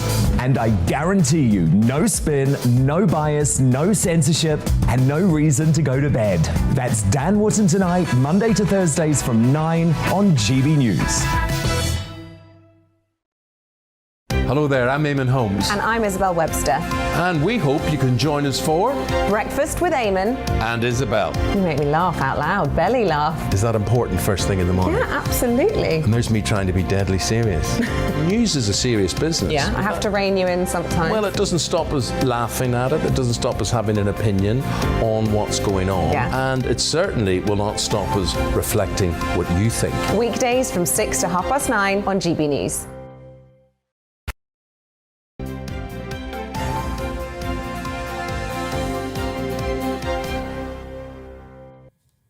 Very nice to see you again, have you on board. If you're watching or listening to us at home, maybe you're having a bit of breakfast as well.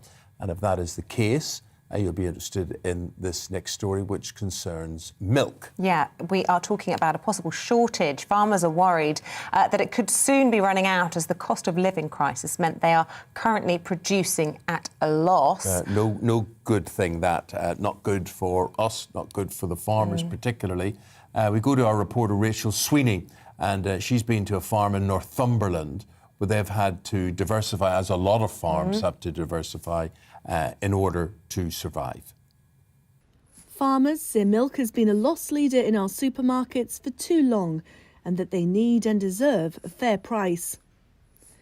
At Morwick Farm in Northumberland, they say they'll have to cut back on the amount of milk they produce because they can't absorb the rising production costs.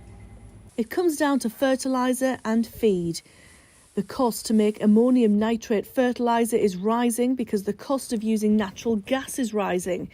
The pressure on fertiliser suppliers is passed on to farmers. Farmers are predicting a shortage, and one industry expert says the supermarkets know it. One of the supermarkets has come out with this sniff the bottle test to sniff the produce. Now, this has never happened before. And this particular supermarket, Morrison's, has been a fantastic supporter of British farming, British agriculture. But I think maybe their suppliers are decreasing their milk. I think they're trying to stretch their measures out over a longer period of time. But I think that's the difference, is that I think we're now feeling these supermarkets are perhaps feeling the pinch that their own suppliers are cutting back on the production. So I think this is the reasons why supermarkets are going to maybe have to look at continuing supply and hopefully pay farmers more money to cover the costs.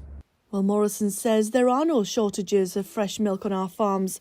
They say milk is the third most wasted product in the UK, and removing use-by dates and replacing them with best before dates aims to help reduce the amount going to waste in our homes.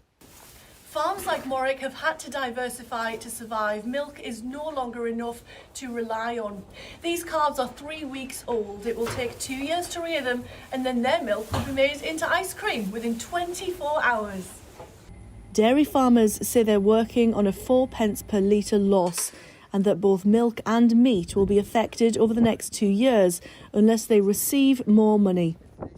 If we go back to 2003 when we opened the ice cream parlour, we felt we needed to do something different just to make, because there wasn't much profit margin at the end of the day. So we introduced the Morwick Dairy ice cream as another avenue of income, and it has worked really well.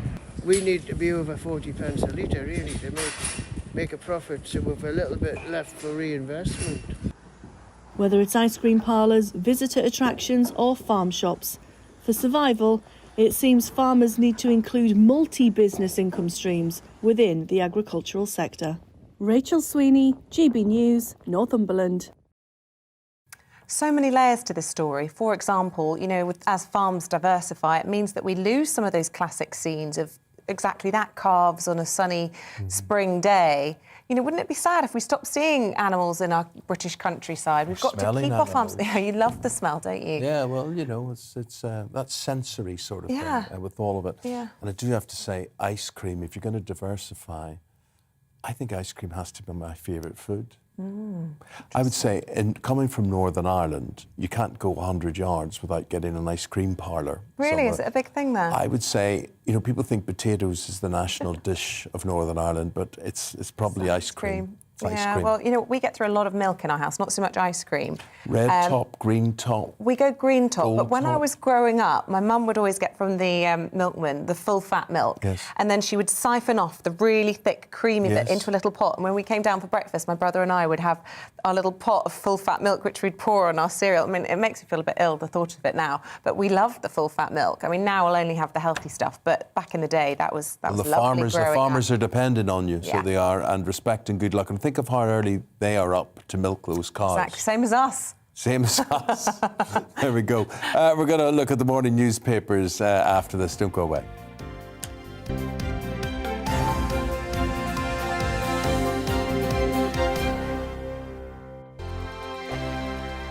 Hello there, I'm Eamonn. And I'm Isabel. And you're watching the GB News digital stream across the United Kingdom. And around the world. If you're here in the UK, you can also watch us on your TV screen. GB News is Freeview channel 236. On Sky, we're channel 515. 626 on Virgin Media. Just remember, you might need to retune your TV to watch the channel. Yeah, and if you are doing that, find out more about retuning by going to gbnews.uk. Join my show Farage, 7 p.m. till 8 p.m. Monday through Thursday. And there you will get opinion, analysis, debate, and I'll cover stories that nobody else dares to touch. And then for the last 15 minutes, talking pints. We're over a drink. We have a civilised conversation with someone. We very often disagree, but we do it in a grown-up way. Come and join me on Farage.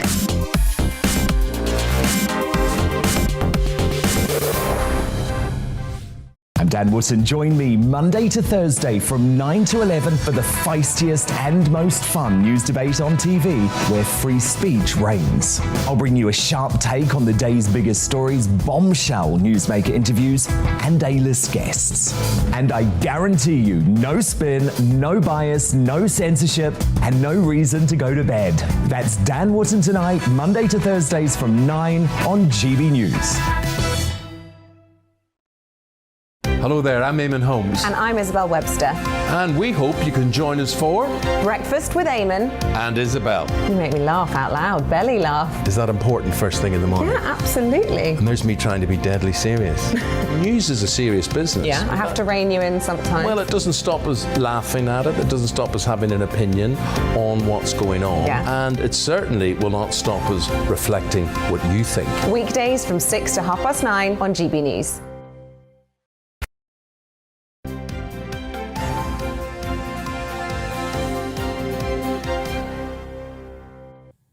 Welcome back. The time is 8:34. It's that time in the programme when we take you through your morning newspapers. Let's kick off with The Times, shall we?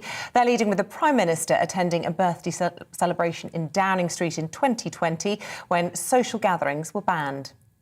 The Daily Telegraph writes that the US President Joe Biden is preparing to send troops to deter a Russian invasion of Ukraine. The Daily Mirror follows on with the birthday bash, writing that 30 guests broke the indoor gatherings ban. The Guardian says the Prime Minister's facing renewed anger from MPs and bereaved families after his wife had thrown a surprise birthday party during lockdown.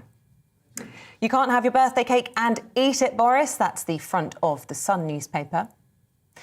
The Daily Mail is leading with the former Brexit chief Lord Frost, who says April's national insurance hike must be scrapped to help the economy recover. The Independent's reporting that an imam appointed by the government to draw up a definition of Islamophobia has said he received no meaningful engagement from ministers. The Daily Express is reporting the Prime Minister's warned Russia's President Vladimir Putin that invading Ukraine will lead to a painful, violent and bloody war. And the Financial Times writes that NATO members have started sending support to allies as Boris Johnson said Russia had massed enough troops close to Ukraine for a lightning war. Inside those newspapers, we'll have Michael Portillo, former Chief Secretary of the Treasury, former Defence Secretary as well, now journalist and a man who's never tired of getting on a train, it has to be said, and Nikki Hodgson, author and broadcaster. And Nikki, going to begin with you.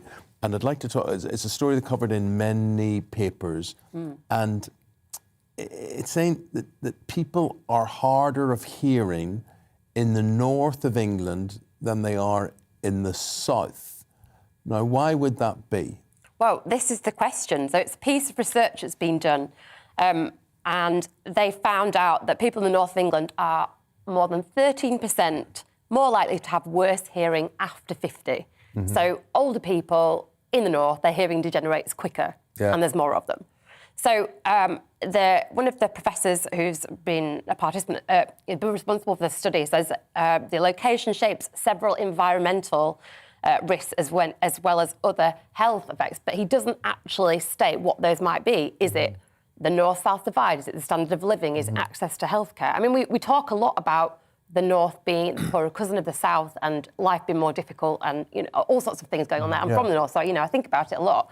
But what is it actually about living up there that affects this? And Cold? Also, well, I don't know, but also what's really significant is that hearing loss costs the English economy over £25 billion a year. So it's a very significant thing that we need to get on top of. Yeah, and you know what gets me is it's often laughed about, sort of is associated with a joke, particularly if you're younger and you begin to lose your hearing for whatever reason. It's very socially embarrassing. I don't know, Michael, as you get older and you're in company, or you're at a dinner party or a cocktail party or whatever, voices around you, it's hard to distinguish who's saying what. You just made a reference to my railway programmes. The complaint I keep getting from my viewers, many of whom are older, is that a youngster has put the music on with the speech. Yes. And for the youngster, the music and the speech are entirely distinguishable. Yes. But for my older listeners and viewers, they can't distinguish the speech from... So they're missing what I'm saying because the music has been put on too loud. So you do need to approach these things. Young people need to approach them thinking about older ears. Yeah, sensitively, and it'll happen to you all. It gets there. So an interesting study then, and as you say, nothing to laugh at because it is an important public health issue with that. Public servants now. This is the Mail, page 12 in the Mail. We discussed this yesterday. We touched upon this. How did you?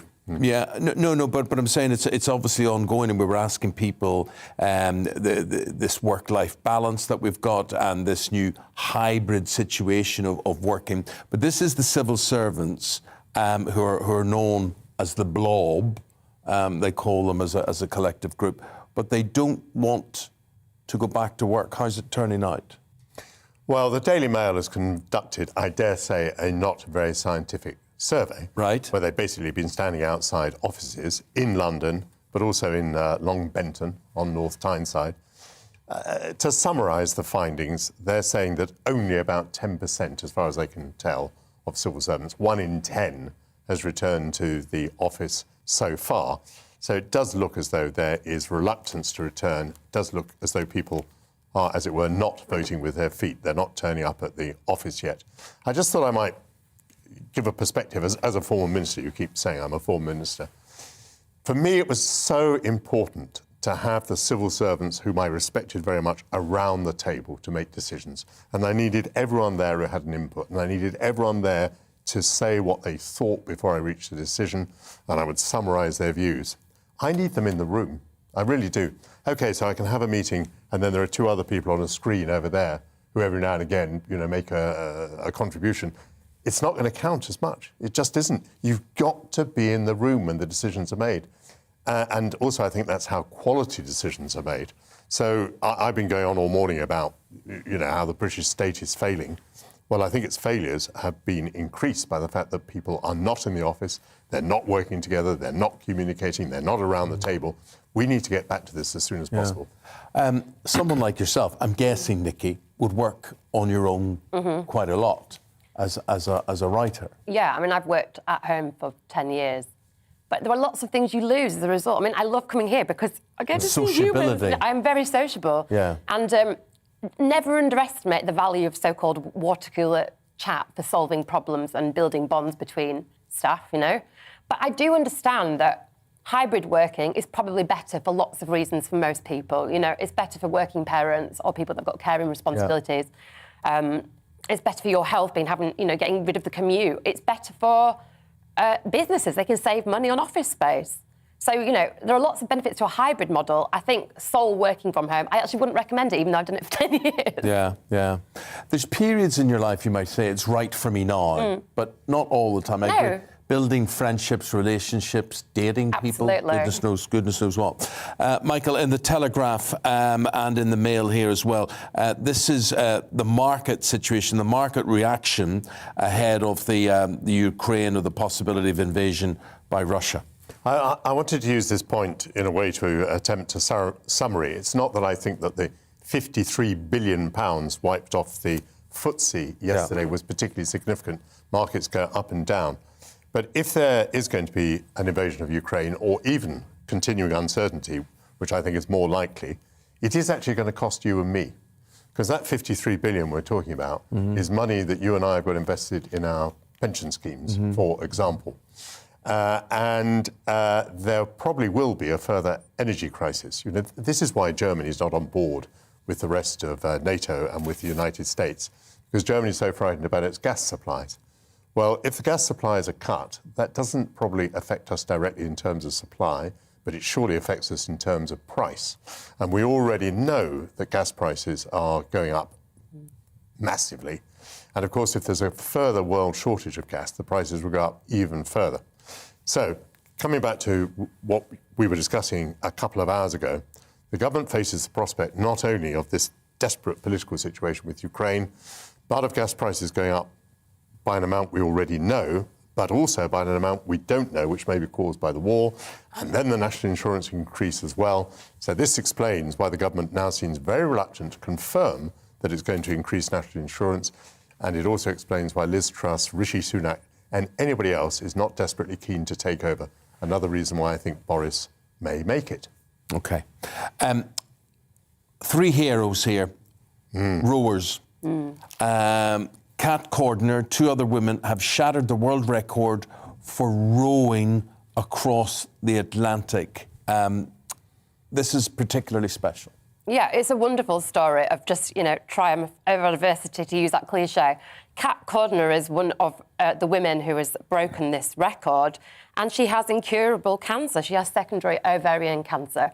It's just an absolutely fantastic story. The picture, the look on their faces, about the sheer joy of what they've managed to achieve is just fantastic. And, you know, she's been told that she doesn't have decades to live, so she's got to pack in life now, and she's absolutely gone for it. It's wonderful. I've got so much admiration for her. So have I. Yeah. But, I mean, why would you do it? It must be absolutely awful. It must be so gruelling, but I guess I don't know, you know, I've never been in that situation, but it must be that feeling of, I need to do something monumental before my time's up. But they get 2 hours sleep and then they're back on rowing for 2 hours. It's brutal. It is brutal. It's like being on breakfast television, but with rowing added, of course. And you know their hands lock in a position. Do they? Yeah, so they're doing all this rowing and it gets so used to it, they end up with these sort of claws that it's like that. I once had to film a programme on board an admiral's yacht, you know, that admiral's yacht race that there is. Well, one of these 36-foot boats where you do sails and all that sort of thing. And I can't swim. And it was very bad casting. But I said to the captain of the boat, I said, I can't swim. He said, it doesn't matter. By the time, if you fell in, by the time you got back to you, you'd be dead anyway. So that was basically it. But it takes you a while to get your land legs back again, and I believe the women are suffering from this now at the moment. Yeah, there's quite a lot of adjusting that they've got to do, I think. And also they've been eating huge amounts of food, but in powdered form, which doesn't sound very appetising. 5,000 calories a day, but powdered spaghetti doesn't sound that great, does it? The expression is carpe diem, isn't it? Seize the day. Seize the day. There is this story, which, I mean, you couldn't make it up. So this happened in Ireland.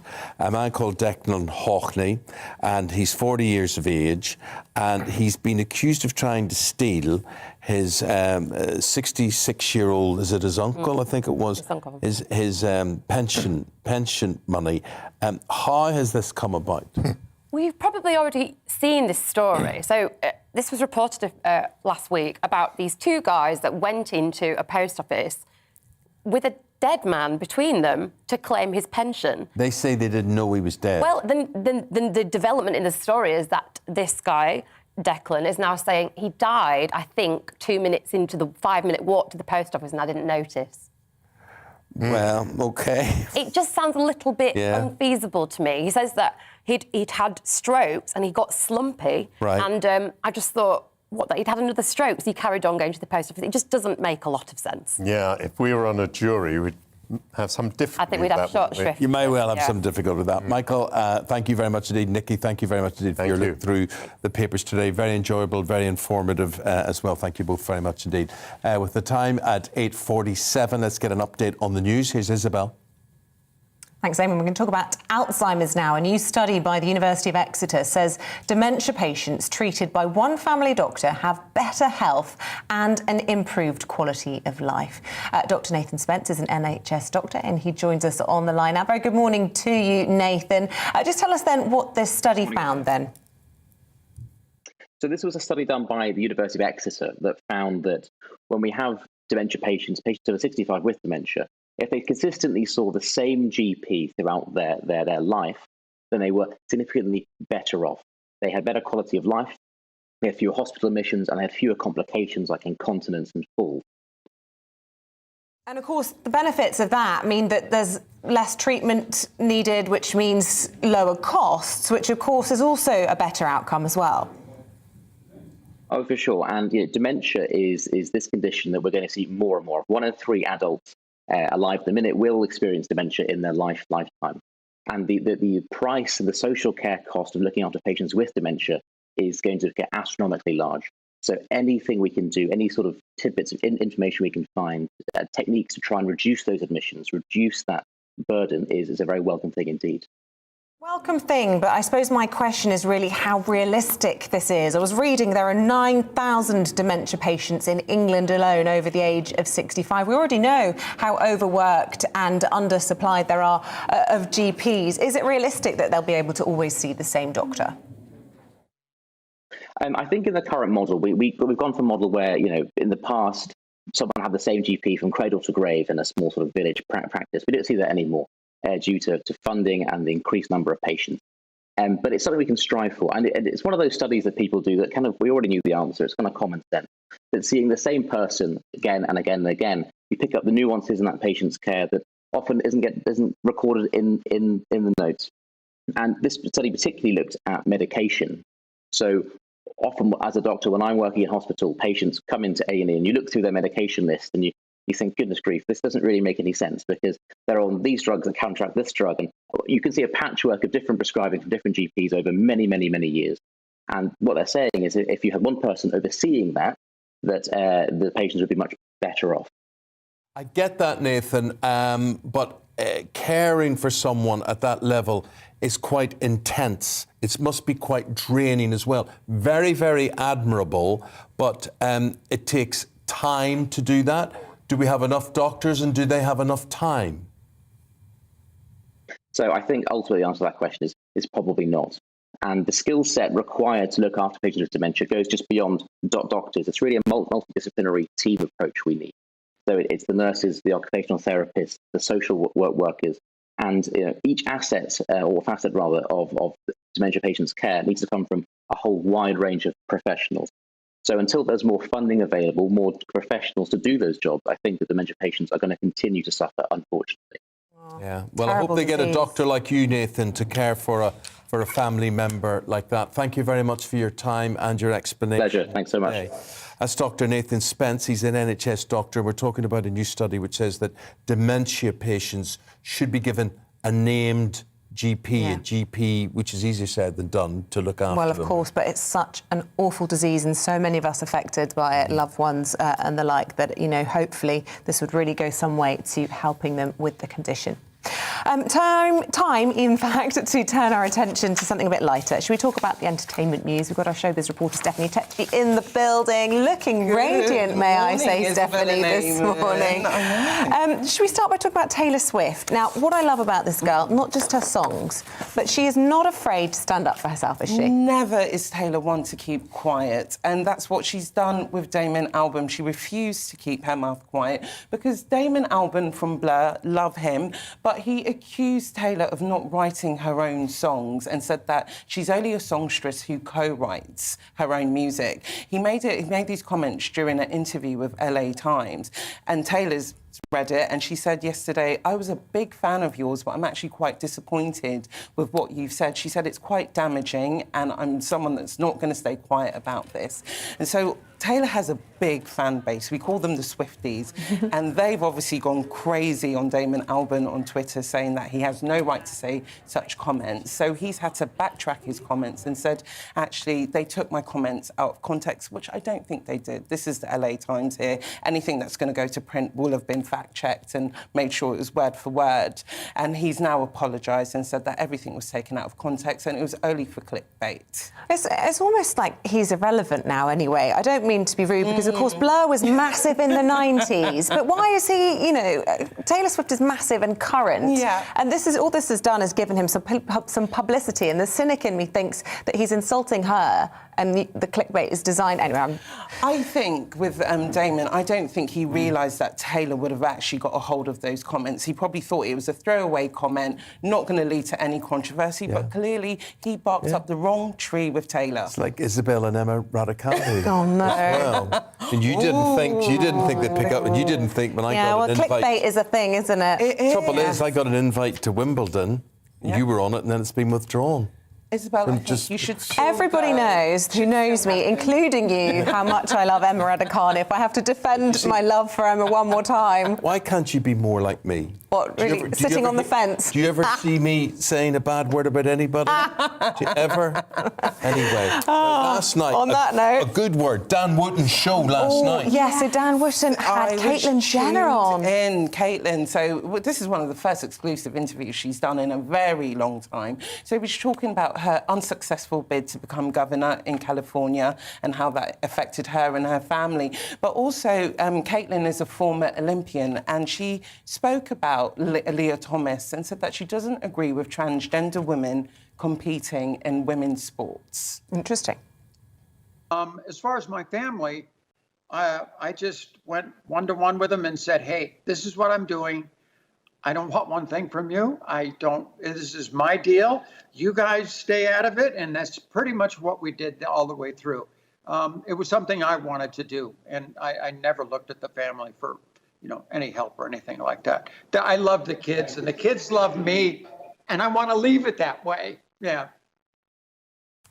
You see, those views carry a lot of weight, actually, because, having been a man, having competed as a male athlete, having won gold, I'm very qualified to see it then from the other side. Caitlyn's lucky she can air such views because someone like J.K. Rowling, if she puts something like that, she's effectively been cancelled. But with someone like Kris Jenner, she can put that because she's been on both sides of the coin. She was previously a man, and now Caitlyn. Kris Jenner might not want to be going down that path. But yeah, she can have both sides of coins and she can put that opinion forward without being cancelled. Mm-hmm.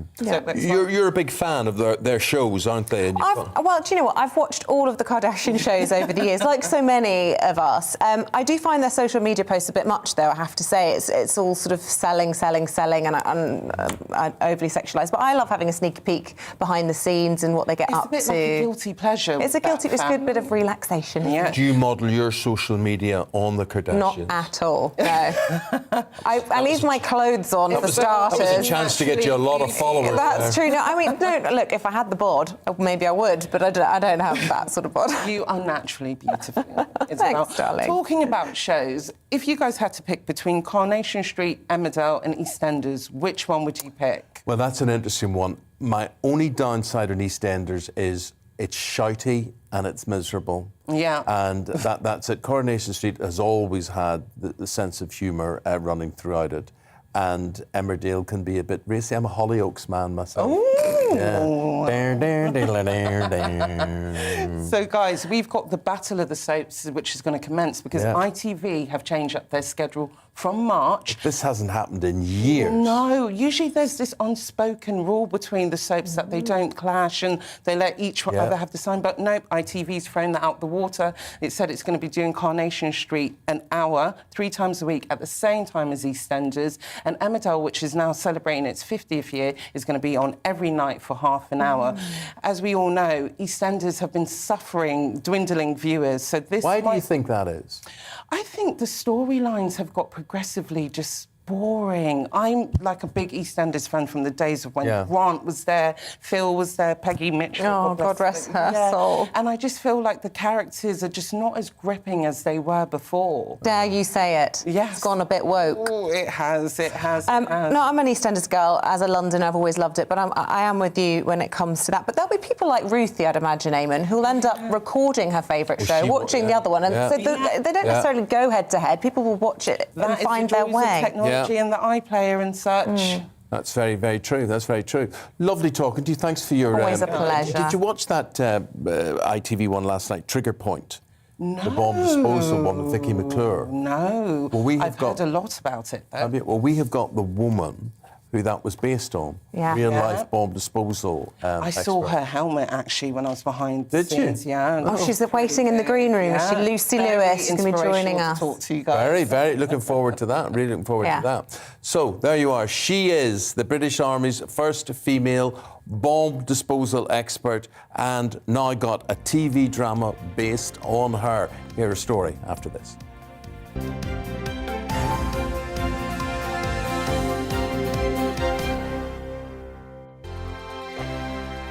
Hello there, I'm Eamonn. And I'm Isabel. And you're watching the GB News digital stream across the United Kingdom. And around the world.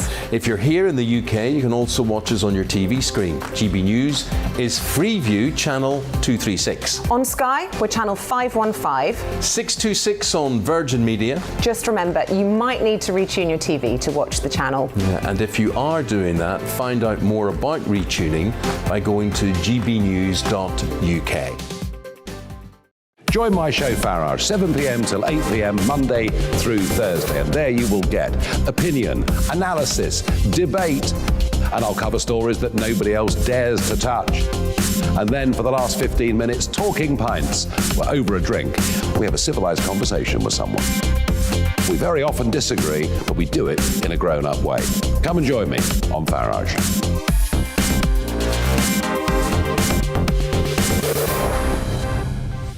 I'm Dan Wootton. Join me Monday to Thursday from 9 to 11 for the feistiest and most fun news debate on TV, where free speech reigns. I'll bring you a sharp take on the day's biggest stories, bombshell newsmaker interviews, and A-list guests. And I guarantee you, no spin, no bias, no censorship, and no reason to go to bed. That's Dan Wootton tonight, Monday to Thursdays from 9 on GB News. Hello there, I'm Eamonn Holmes. And I'm Isabel Webster. And we hope you can join us for... Breakfast with Eamonn. And Isabel. You make me laugh out loud, belly laugh. Is that important first thing in the morning? Yeah, absolutely. And there's me trying to be deadly serious. News is a serious business. Yeah, I have to rein you in sometimes. Well, it doesn't stop us laughing at it. It doesn't stop us having an opinion on what's going on. Yeah. And it certainly will not stop us reflecting what you think. Weekdays from 6 to 9:30 on GB News.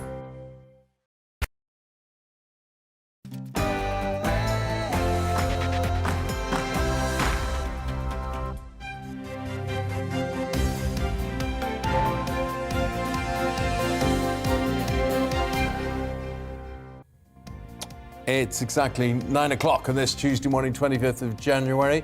Eamonn and Isabel here with breakfast on GB News. We are live across the whole of the UK on both your TV and on your radio, so whether you're watching us in Swansea in Wales, Glasgow in Scotland, or even Liverpool in the north of England, how about even Durban in South Africa? We welcome you wherever you are. We're on YouTube, we're on the radio, we're on... The GB News app. Yeah, our app, that's the big important one there as well. But most importantly, hopefully you're with us as well. Coming up this morning, another Downing Street lockdown party, a birthday bash for Boris Johnson. Pressure piles on him as he awaits the much-anticipated Partygate report. It's another blow for the Prime Minister following last night's shock resignation of a minister over the government's handling of fraudulent COVID loans. Tom Harwood's in the studio to discuss.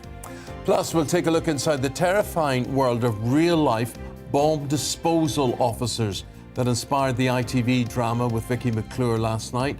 Trigger Point, you may have seen that. We're going to be talking to Lucy Lewis. She is the Army's first female, or was the Army's first female, bomb disposal officer. Yeah. What about that for a job? Serious what girl would they have power. To be paying you to do that? Well, yeah, unbelievable. I can't wait to do that interview. We're also celebrating Burns Night today. We've got a bagpipe Piper coming live into the studio, and we also have the former president of the Burns Club here in London. Send us your poems, your tributes, or whatever it is you'll be doing tonight to celebrate Burns Night. We want to hear from you. Tell us about Burns Night, tell us about your experiences, tell us about haggis, whiskey, anything else to do with Burns Night. Tweet at GB News, or it can be gbviews at gbnews.uk.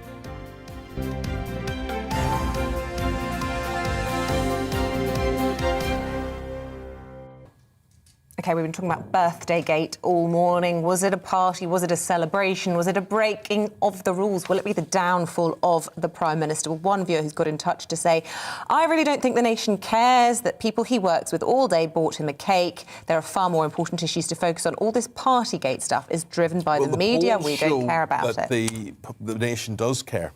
You mightn't care, but the polls show that people do care about his behaviour and the sort of ethos that don't do what I do, do as I say.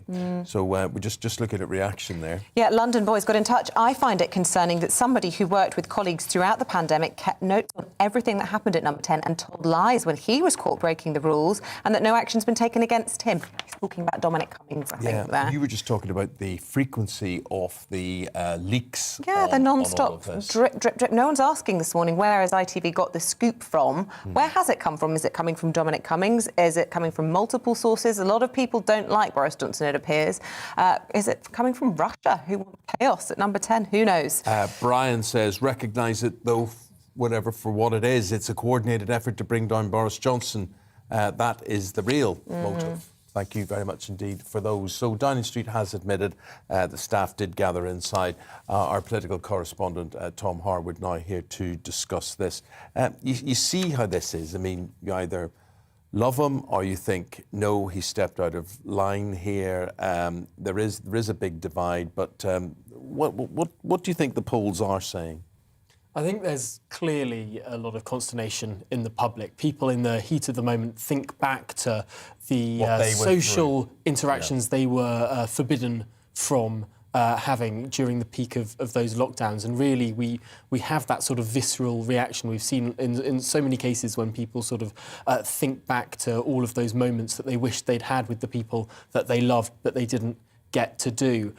However, if we take a bit more of a clinical look at this and step back from the emotion, stories like the one that we saw last night broken by ITV, it is not during the height of one of those lockdowns. It was after a couple of stages of unlocking. You were allowed to see someone else indoors. You were allowed to see 6 people outdoors. And so the comparisons when people were saying, oh, at this time I wasn't able to see X or Y, well, people were by that point. Yes, but Tom, it was days after the Prime Minister himself had stood inside Downing Street addressing the nation, urging us all to exercise restraint, and people did. People followed his advice. And yet he didn't. I think overwhelmingly the country did follow that advice and followed restraint. What Number 10 might argue in this case, though, is that these were people who were all in the same office anyway. There was a second party, allegedly, as well. There was a second party and this with one's family interesting. and friends. ITV say that there was a second party that happened in the flat of Number 10, well, the flat of Number 11, where the Prime Minister lives. And Number 10 strenuously denied that. So it'll be interesting to see the conclusions that Sue Gray draws, because, of course, Sue Gray was aware of these allegations, and potentially one of the reasons that all of these stories are leaking now, and we've seen so many stories over the last week and a half, is because this report is being put together.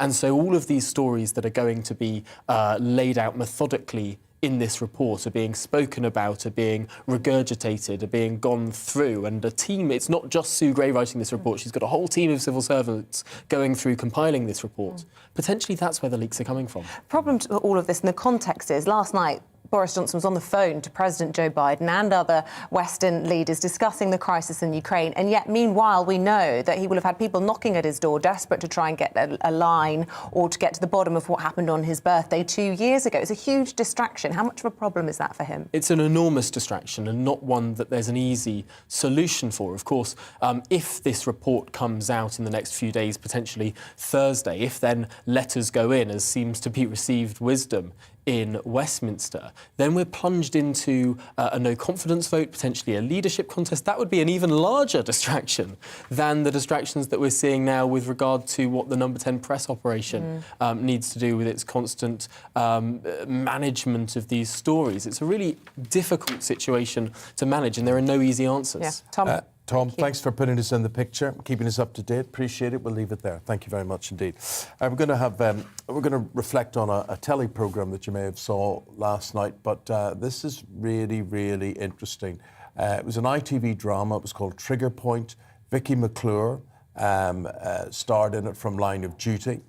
She was the lead role. Now, that lead role is based on the life of very brave bomb disposal men and women. Yes, and one such woman and someone who broke the mould is Lucy Lewis. And I'm delighted to say Lucy is joining us in the studio. She was the British Army's first female bomb disposal officer. Thank you so much for coming in. This is a true girl power story. I've already got a huge girl crush on you. I don't really know where to start. I mean, my goodness me, how on earth did you end up in this line of work? Well, I have to say, I didn't volunteer. Right. I was voluntold. OK. At Santos, they just said, you know, have you got a steady hand? And I said, no. I said, I've just had malaria and, you know, I've been off sick. And they said, never mind, you're off to be a bomb disposal officer. And how did you feel about that at the time? So excited. I was just thrilled they'd chosen me. Yeah, I was thrilled they'd chosen me. I wasn't one of the leading cadets. I was kind of middle of the pack. But to be the first to actually operate was going to be a huge... Lucy, let me tell you something. Obviously, you know, I grew up in Northern Ireland and I watched the bomb disposal people, and you watched how the robots developed over the years and the shielding that you guys have to wear and whatever, and you just look and you say, money would not pay you for that. No, I have to say it is a huge adrenaline rush. I mean, bomb disposal operations aren't exactly a spectator sport.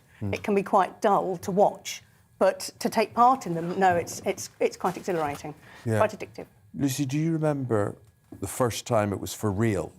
Oh, yes. That first sort of long walk. It was clearing pipe mines on Southampton Airport. And I knew that being the first woman on an operation, there was going to be a big sort of focus on me.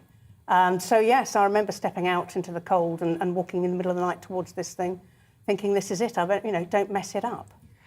And I suppose at that moment, not only is your own life flashing before you, but I suppose do you feel a huge burden of responsibility? Because although there would be an evacuation zone around you, if you get it wrong...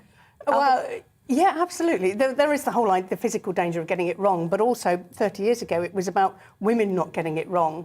Women had to be twice as good as men to be considered half as competent. And therefore, there was a lot of pressure on not putting everybody back by making a mistake. Well, you didn't let us down, did you? Goodness me. How did the producers of this new TV show find out about your story? Well, they didn't. I mean, I knew about them, and my book came out sort of while they were filming, I think, Trigger Point. So there are lots of women now in bomb disposal. I was just the first, and that was 30 years ago. And I presume you watched it last night. I certainly have. And she suffers from flashbacks a lot during the show. Is that something? I mean, you sound very upbeat about it and matter of fact, but has it been traumatic at all? Flashbacks, yeah, they've happened. And like many people, I don't always sleep well, but on the whole, no, I wouldn't have missed it for the world. What is the skill needed? Do you have to take emotion out of everything? You have to be focused and put all your other worries to one side and really concentrate on the job. And it's very intense, that focus of getting on with what you're trained to do. And you train very hard to do this. So you're busy planning, what am I going to do next? You're not worrying about what happens if I make a mistake. You're thinking, this is what I need to do now. Now I need to look at this. Now I need to do that. And it's quite, it's quite absorbing. Yeah, I want to bring you back to that Southampton, the first one again. You may think it was an old Second World War armoury. It mightn't go off. It's probably useless. Did it go off?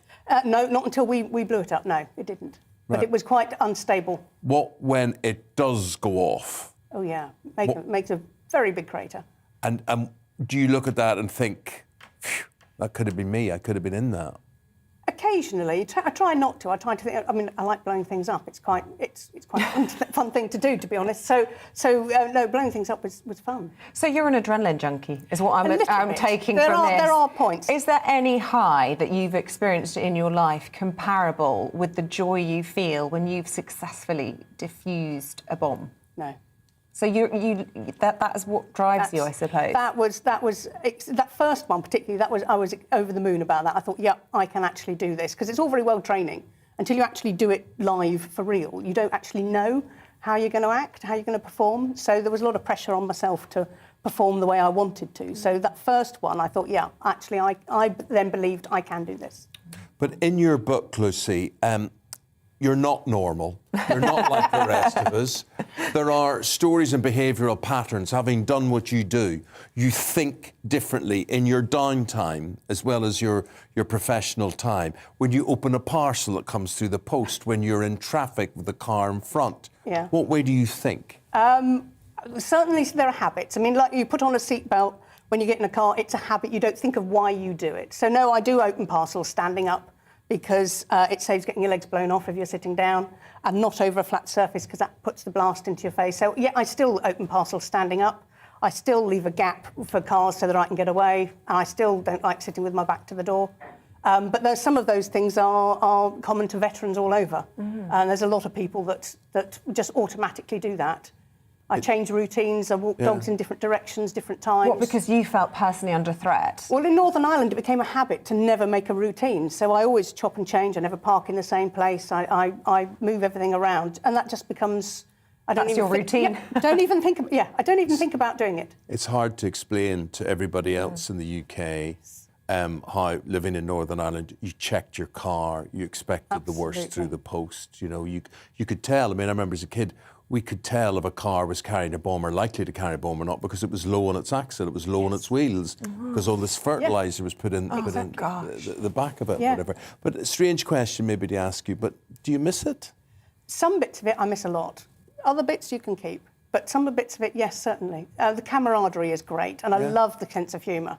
The sort of military humour is great, and humour amongst bomb disposal operators is slightly darker, but just as dry and witty. It's great. Go on. But Lucy, what do you do, you know, when you retire from a job like that, which you did? I mean, what do you do? You don't become a pizza delivery driver, or you know, or what a gardener, or what do you do? I'm the University Marshal at Cambridge, so I lead one of the oldest constabularies in the world. We have 26 part-time constables, and they all wear top hats, tailcoats, and cloaks. Gosh! And we carry medieval weapons. There's not medieval. There's a 7-foot battle axe that dates from 1580, and we do all the ceremonial side of Cambridge, and as well as help the proctors maintain freedom of speech. Amongst universities. So essentially, you're the least boring person in the world. You just have this amazing career, and now you're spending your retirement doing something completely unusual as well. Well, I've just been in the right place at the right time. I was lucky enough to be at Sandhurst when they changed the rules about what women could do, and I was lucky enough to be a constable at Cambridge when the Marshal retired and there was a vacancy. So no, I mean, you have to be lucky in bomb disposal. I mean, Felix is our motto, and that Felix means lucky. Felix with the 9 lives. So no, I've just been in the right place at the right time. Amazing. Yeah. Well, she is Lucy Lewis. She was the first female bomb disposal expert in the British Army, and she said she had to be twice as good as any man doing that job. She had to be, or else she would be dead. That's the thing. Got your helmet there as well. Is it the real thing? This is the real thing. Fantastic, Stephen. Let's see your helmet. Let's see. There it is. Go on, you have a look at it. How many tours of duty did that? Oh, well, it has to be heavy, hasn't it? I would often take it off to look under cars and things because it's just too bulky. Yeah. And this is her book as well, Lighting the Fuse by Lucy Lewis. Very good. Stories from Britain's first female bomb disposal expert. Lucy, it suits you, Eamonn. Suits you. Suit a hat. Lucy, it's a pleasure talking to you. Groundbreaker that you are. Absolutely big compliment of you having the TV the wrong way. On as well. Thank Back you. to front. Thank you very much. Lovely talking to you. Thank you. All the best. What a woman. When we come back, we're gonna celebrate Burns Night on this Burns Day. So we've got the music, we've got the drinks, we've got the food, we've got everything. You're going to be reciting poetry. Even if you're not Scottish, you should join us. Yeah, right do. After this. See you in a mo. Good morning. Grey is again the colour for most today. Lots of cloud around, but not much rain. Feeling quite cold out there as well. Temperatures really struggling, certainly across England and Wales. High pressure continues to dominate. One is drifting away, another one is waiting in the wings, but we do have some weather fronts drifting southwards in between, and we will see a bit of rain across the Western Isles and the Highlands of Scotland today, maybe a few showers across the Northern Isles too, but elsewhere it is dry, but a lot of cloud trapped under that high pressure, so it is fairly glum. We should see some breaks in the cloud across Aberdeenshire, parts of North East England, also seeing a bit of blue sky at times. But as I say, for most, it's going to be grey. And feeling cold out there as well. Temperatures really struggling to get much above 2 or 3 degrees. 3 the high in Norwich, 4 in Manchester. But double figures in Aberdeenshire. If we see a bit of sunshine, we could reach 10 or 11 here. We will see a bit more of that rain just trickling south across northern Scotland this evening, maybe into the central belt, but bar a bit of drizzle. That's about it, really. And elsewhere, it does stay dry and cloudy. The main exception, again, across the far north of Scotland, where there will be a few showers across Shetland and a fairly brisk wind. Temperatures, again, mostly holding up just a touch above freezing thanks to that cloud, but still, it's going to feel cold on Wednesday morning because not going to be much brightness, a lot of cloud, a bit more brightness maybe coming through by Wednesday afternoon, a few more holes in the cloud here and there. And then later on in the day, the wind's really picking up in the northwest, and we'll see heavier rain coming into the Western Isles and the Highlands of Scotland, accompanied by those strengthening winds. That's where we'll see the top temperatures, so 9, 10 in Shetland, further south, only 6s and 7s, but a little warmer on Wednesday compared to Tuesday. But that low swinging across northern Scotland, well, that could bring some very strong winds across northern Scotland on Wednesday night and Thursday morning before high pressure moves back in to bring most of us dry weather returning to end the week.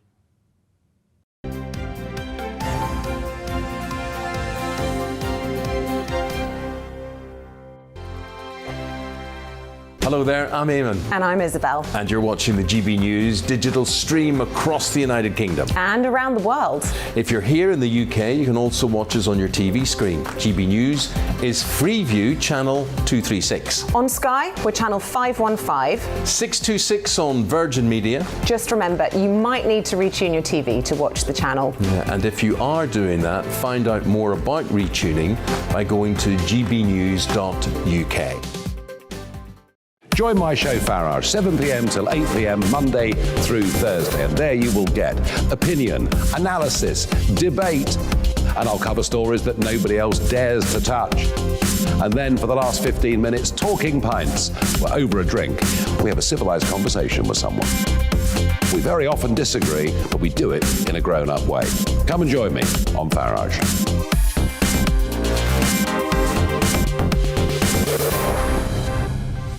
I'm Dan Wootton. Join me Monday to Thursday from 9 to 11 for the feistiest and most fun news debate on TV, where free speech reigns. I'll bring you a sharp take on the day's biggest stories, bombshell newsmaker interviews, and A-list guests. And I guarantee you, no spin, no bias, no censorship, and no reason to go to bed. That's Dan Wootton Tonight, Monday to Thursdays from 9 on GB News. Hello there, I'm Eamonn Holmes. And I'm Isabel Webster.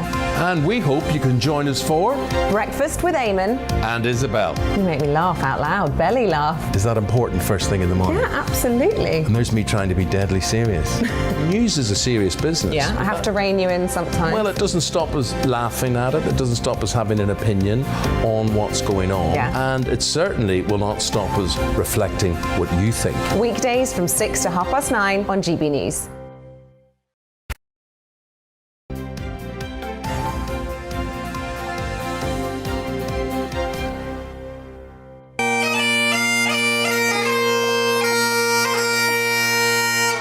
Look at that, absolutely. That is Piper Chick-Mackie there on this Burns. Is there a Burns Day as well as a Burns night? This Burns Day, yeah. And beside him here, Jock Nicol from the Burns Club of London there. Yes. Very, very good.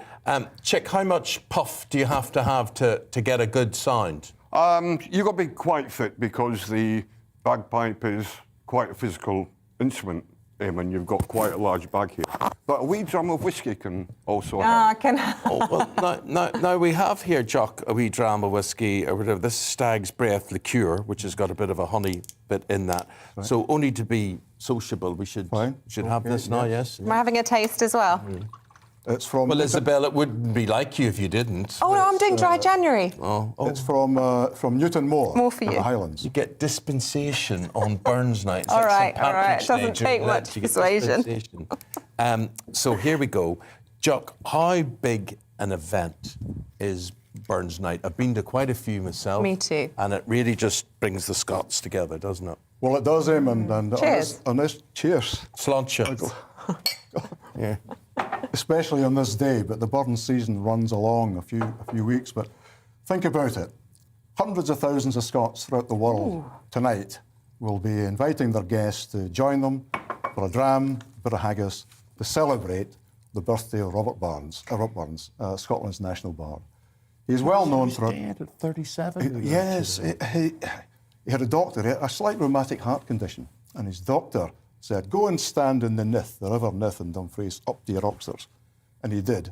And he died 3 days later. Oh, my goodness. That's the cure, the doctor cure killed him. And that was the day that his son was born. It's a Maxwell, terrible yes, tragedy, but he'd done a huge body of work when he died, and Scots ever since then have been indoctrinating the children with it, haven't they? In schools, they're all taught Burns. Yes, it all comes out on there is 25th of Jan. a fantastic Robert Burns World Federation, and his works are now been reprinted in 21 languages, all in print.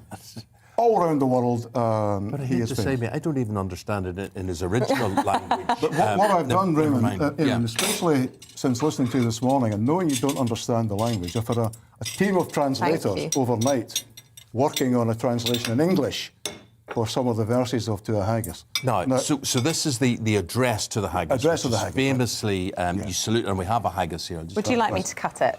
Shall I do the honours whilst you... Away. I was getting all ready to cut my haggis there. Oh, you want to do it? Have you cut a you want haggis to do it. before? Yeah, oh no, you do it. Yes, you do the honours. There we go. Have you got a knife? Right, okay. Now, so this is, we should say to folks, this is the address to a haggis, and it's traditionally recited on Burns night at dinner as the haggis is piped in by somebody like Chick there.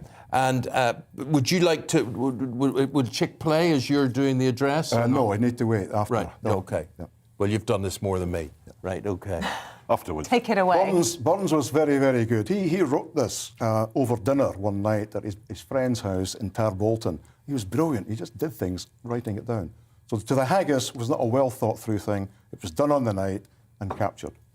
And I'm going to do, because Eamonn said this morning he didn't understand some of the Scots Lowlands words, I've had a team of translators working overnight in Edinburgh to translate some of the verses into English. So I'll kick off and see how we go. I understand quite a lot of it being Celtic, I know. Therefore, your honest, son-safe face, great chieftain of the Pardon race, abin them all you take your place, pinch, tripe or therm, and well are ye worthy of grace as langs my aim. English. The overloaded serving tray, there you fill, your buttocks shaped like a distant hill. Your wooden skewer would be used to fix a mill in time of need, while through your pores your juices drip like liquid gold. His knife, say rustic labour dicht, and cut ye up with ready slicht, trenching your entrails brecht like ony ditch. And then Eamonn. My friend. Oh, what warm, reeking and rich. English. Then spoonful after spoonful they eagerly eat. The devil will get the last bit, on they go, until all their well-stretched stomachs by and by are bent like drums. Then the head of the family about to burst murmurs, thank the Lord. Now, is there the Irish French ragout, or olio that would stow a sou, or fricassee that would make you spew with perfect scunner, would look down with such a dish? It's gone for you. Jock, what's in the haggis? People will be looking at this. What does it consist of, and what's it wrapped? It's almost best not to ask. Well, first it's oatmeal. Yeah. It's a sheep's stomach. It's delicious. It's absolutely delicious. Right? It's a bit like black pudding. It's black pudding. But it's spicy. But it's secret spices. McSween's have a secret spice recipe, and there are bits of offal. Yeah. Lungs and hearts and other bits and pieces. Okay. Above and below as well. Jock, absolutely We'll wash fantastic. that down with whiskey. Chick, can you give us a bit of piping there for the whole thing?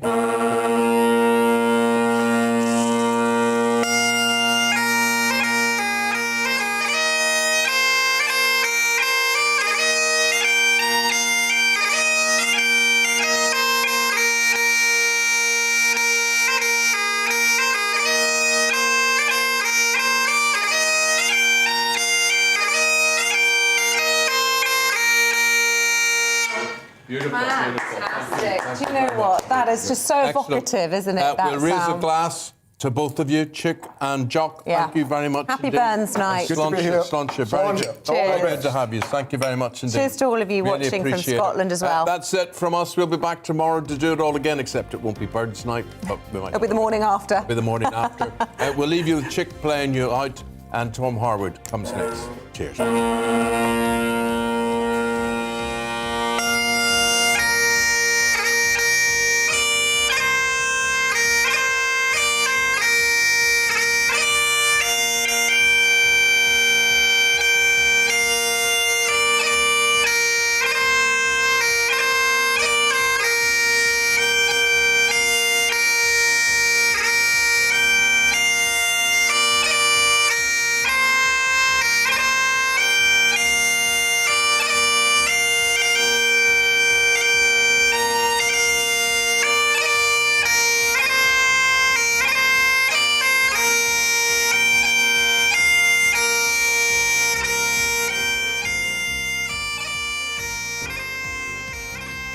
Good morning. Grey is again the colour for most today. Lots of cloud around, but not much rain. Feeling quite cold out there as well. Temperatures really struggling, certainly across England and Wales. High pressure continues to dominate. One is drifting away, another one is waiting in the wings. But we do have some weather fronts drifting southwards in between, and we will see a bit of rain across the Western Isles and the Highlands of Scotland today, maybe a few showers across the Northern Isles too. But elsewhere it is dry, but a lot of cloud trapped under that high pressure, so it is fairly glum. We should see some breaks in the cloud across Aberdeenshire, parts of North East England, also seeing a bit of blue sky at times. But as I say, for most, it's going to be grey. And feeling cold out there as well. Temperatures really struggling to get much above 2 or 3 degrees. 3 the high in Norwich, 4 in Manchester. But double figures in Aberdeenshire. If we see a bit of sunshine, we could reach 10 or 11 here.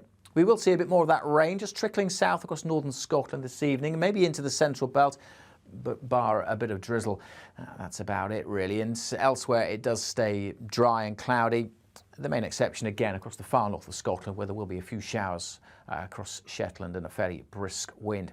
Temperatures, again, mostly holding up just a touch above freezing thanks to that cloud, but still, it's going to feel cold on Wednesday morning because not going to be much brightness, a lot of cloud. A bit more brightness maybe coming through by Wednesday afternoon, a few more holes in the cloud here and there. And then later on in the day, the wind's really picking up in the northwest, and we'll see heavier rain coming into the Western Isles and the Highlands of Scotland, accompanied by those strengthening winds. That's where we'll see the top temperatures. So 9, 10 in Shetlands, further south, only 6s and 7s, but a little warmer on Wednesday compared to Tuesday. But that low swinging across northern Scotland, well, that could bring some very strong winds across northern Scotland on Wednesday night and Thursday morning before high pressure moves back in to bring most of us dry weather returning to end the week.